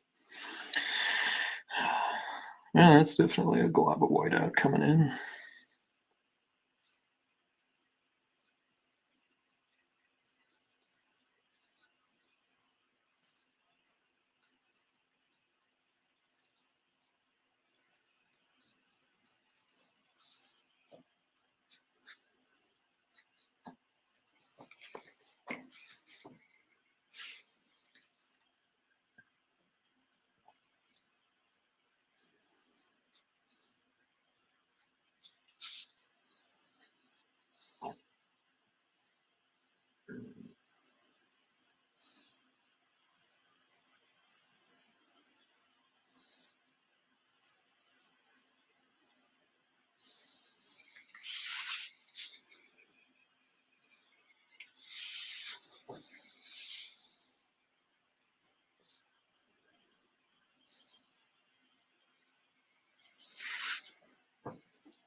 Oh, forgot to finish this. He's getting carried away there.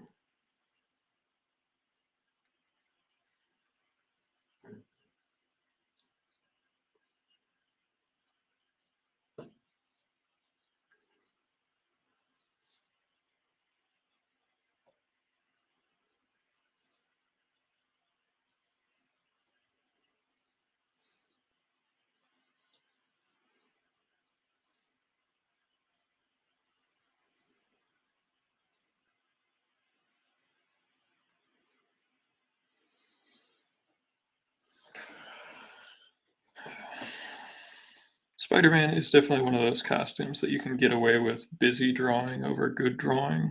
Um, it's easy to fool yourself that you didn't mess something up, but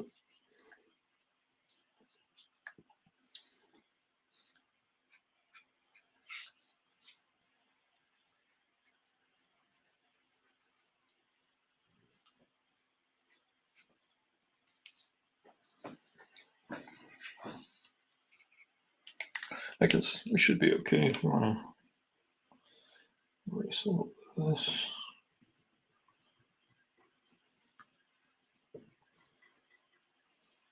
I've always liked the white rubber erasers over the gum erasers because they don't pull the ink off unless you push down like super hard.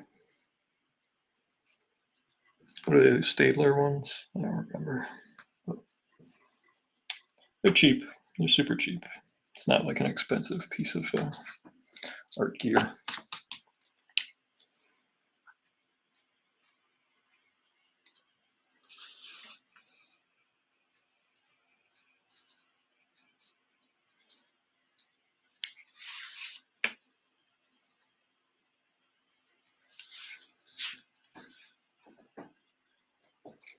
Yeah, probably. Yeah. Um, or if we did the all black Spidey, where I wouldn't have to do all the little webs. I imagine drawing the webs for like an entire monthly book. Like that's where you hire the assistant and you just be like, just trace over exactly what I have here with this pen. Mundane stuff like that. Like, yeah, absolutely. Have an assistant.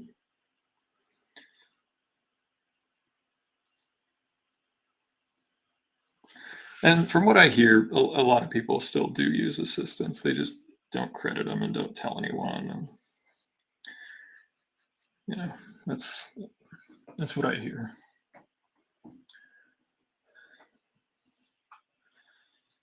I find that this particular brand, Alvin, that's who it is. It's the Alvin white eraser. The one that starts with S does pull it off, um, but the Alvin ones, they're cheap. I find that they work really well. Who knows? Maybe I'm erasing wrong. I don't know.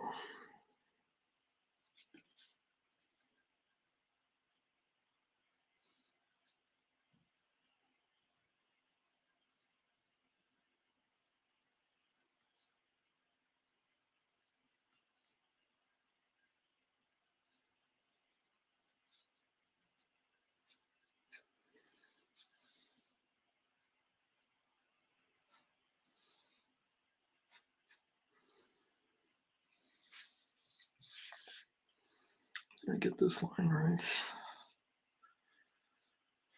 Not quite.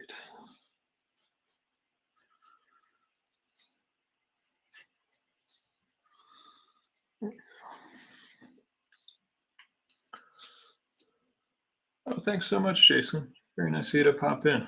Hope everything's good on your end.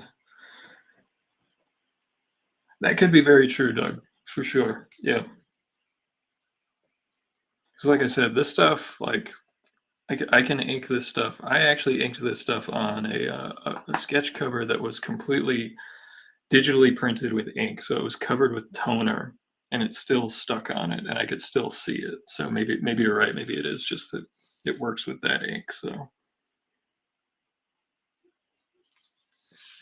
that's a good point.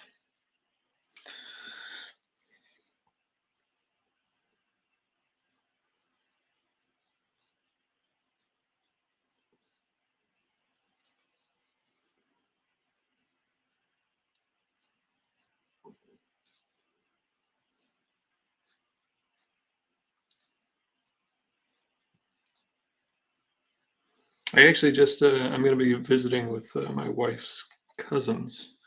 I actually just put a big pile of comics to give to her little nephews. Don't worry, no Monera comics, nothing too violent uh, for the wee ones.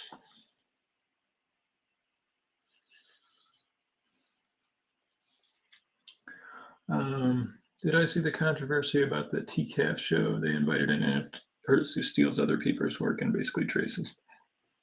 Yeah, I mean the NFT market is unregulated and it's a new thing.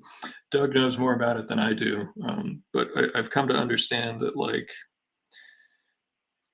you don't actually get a thing. You get a token that's attributed to a thing, and that artwork is still posted around, like and used by people. At least that's my understanding of it. Is that the JPEG that is attributed to the non fungible token is not um, actually protected all that much. Like if someone uses it on their profile picture or whatever, I really don't know. At least that's as I've come to understand it, is that like the applied token is protected, but the artwork itself is not. Um, it's still copyable artwork,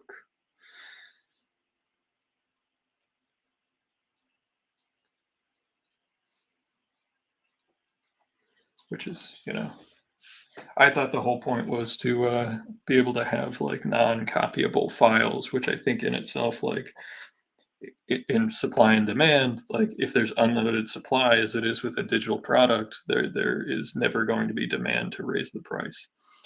So that concept makes sense to me, but it turns out that that's not really the case. Yeah, it does. It depends. And again, I do not claim to know. I do not deal in NFTs. I don't have a digital crypto anything. So do not take any of my ramblings as anything of legal or importance. It's just I'm in the process of still figuring these things out.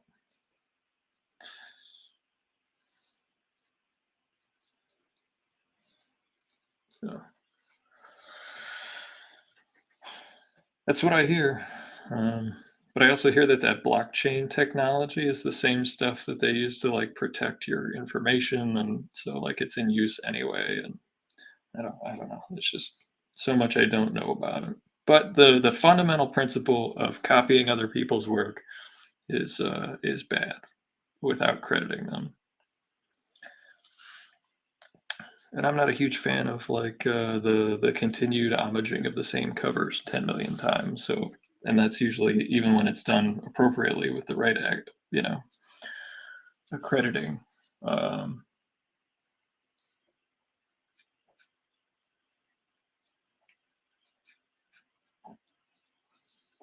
I just find that I think that we've reached the number of Spidey 300 variants that we need in the world.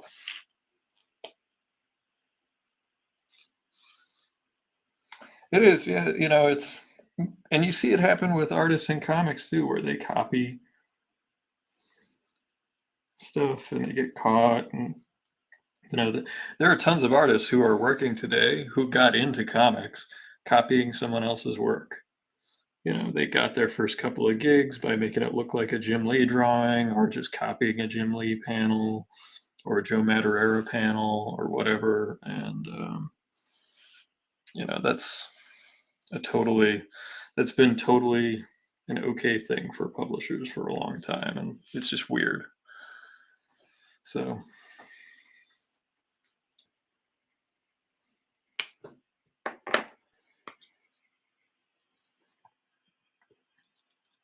and I'm not familiar with that convention, so I don't know if it's a traditional comic convention where it's just comics, or if it's more of a pop culture show. Have you been to that one? Do you know if it's a more of like a celebrity kind of thing?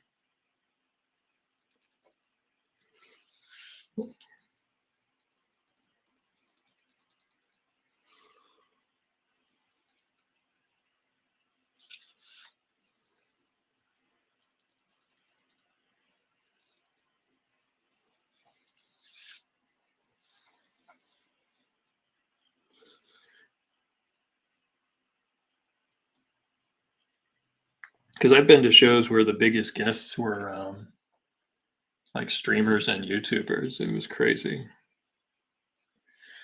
They were more interested in watching these folks play a video game than anything having to do with comics ever. So, oh, okay.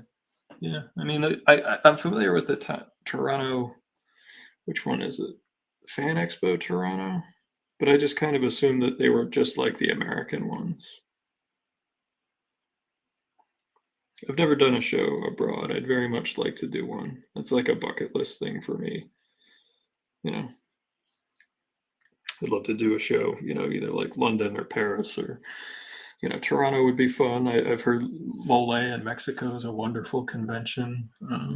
There's just so many other ones that have popped up that friends of mine have done, and they just say that it's just a great experience to go there as a creator, and it's just totally different than in the States. I think it would be fun.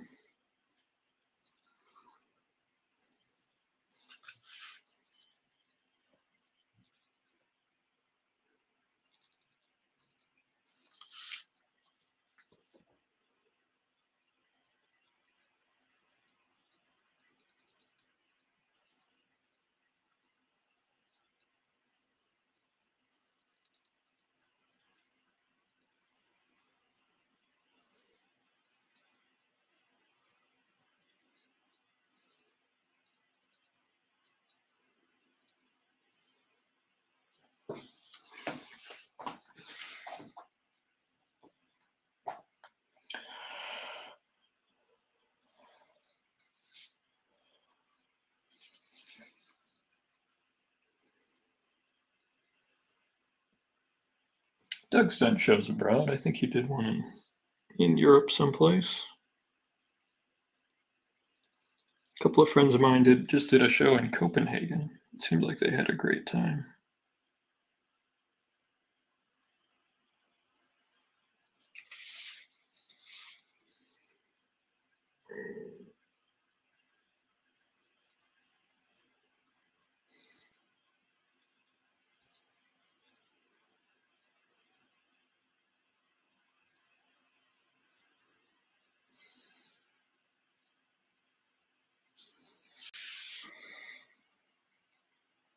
Athens. See, that sounds amazing. Like doing a comic convention in Athens. So yeah, yes. Sign me up for that.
Athens, Georgia. Athens, Greece. Over the waters, beyond the sea. The Parthenon. Like imagine sitting there drawing Spider-Man and you can see the Parthenon. I mean, come on. That's amazing.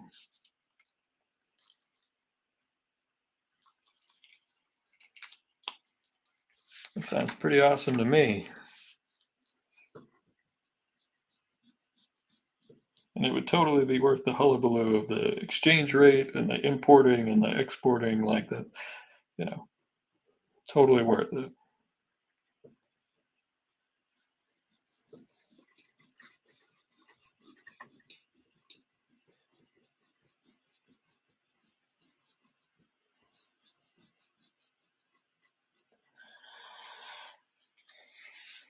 Can't say I've ever been to Athens, Georgia. I've been to a couple places in Georgia.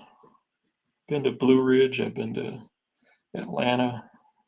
A couple of places, yeah.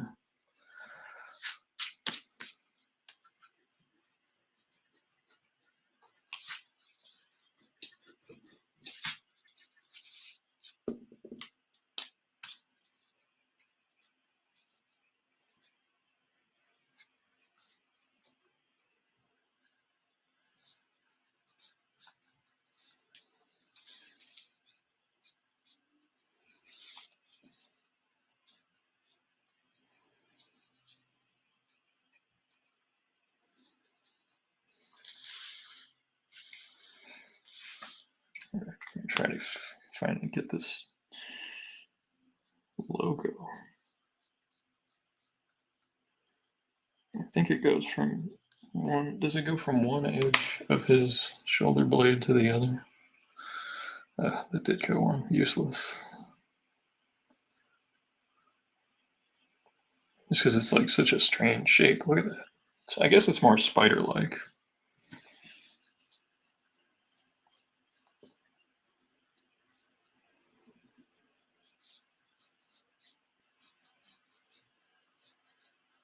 Trying to make sure the legs line up.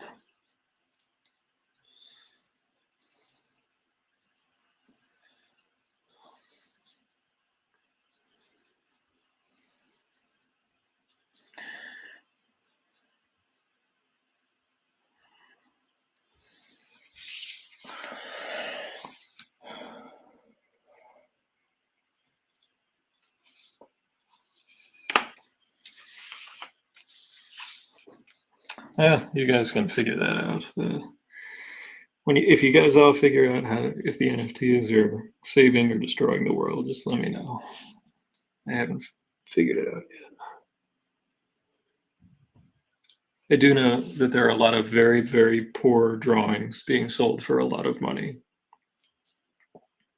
And I do know that the crypto money going into like actual physical original art auctions has drastically changed the market. And I'm wondering when that tipping point's going to happen when, it's easier to get your money out of crypto. It's okay. Yeah. I mean, it's been friendly, but I just don't want anybody to get mad. Try to keep it fun here.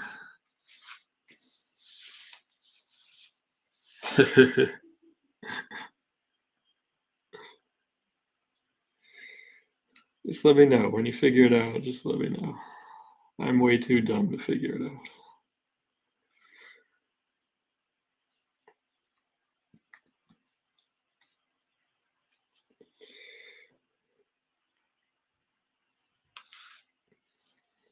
I'm just trying to figure out this stupid logo. It's back. It doesn't look anything like a spider. I guess that also, it kind of looks like the tick logo, for being honest. Not to bring it back to my own baloney.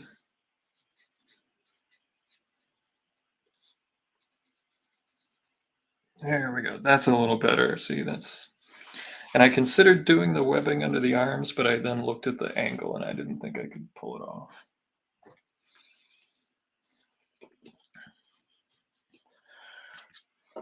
Well, it's 10:08. We've made it through most of the figure, I would say. I probably got to clean up like what his feet look like up here. I know you can barely see him, but that's a maddening thing when you mess up the feet.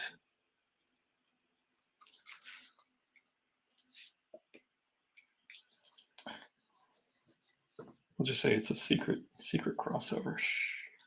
Very secret, so the mouse doesn't come after us.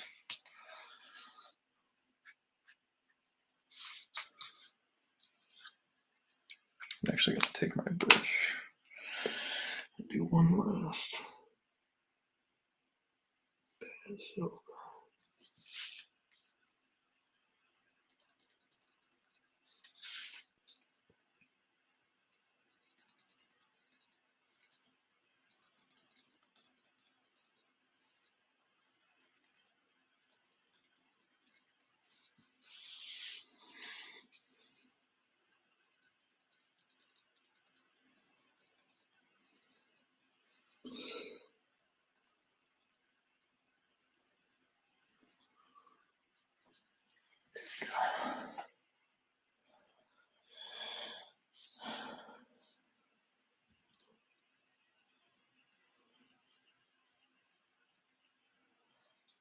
I considered making a bad joke at the last convention of calling my drawings retro NFTs. I thought maybe that would get a few laughs and at least engage.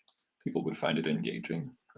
But I didn't want to make anybody mad. So, but here is our drawing for the evening as it stands. I will probably finish it tomorrow night, and I will post the finished piece. We're going to having a it's going to be a dark cover, so there's going to be a lot of black on the background, and then you'll have the spider webbing coming all over the place. So thank you everybody for coming and hanging out. It was a lot of fun, and I hope everybody has a lovely evening, and I hope to see everybody next week. And I have no idea what I'm drawing next week, but I should probably do another giveaway. So think of a character or something that you think would be good to draw that would get people to check out the show and hang out with us. And thanks very much. And good night, everybody.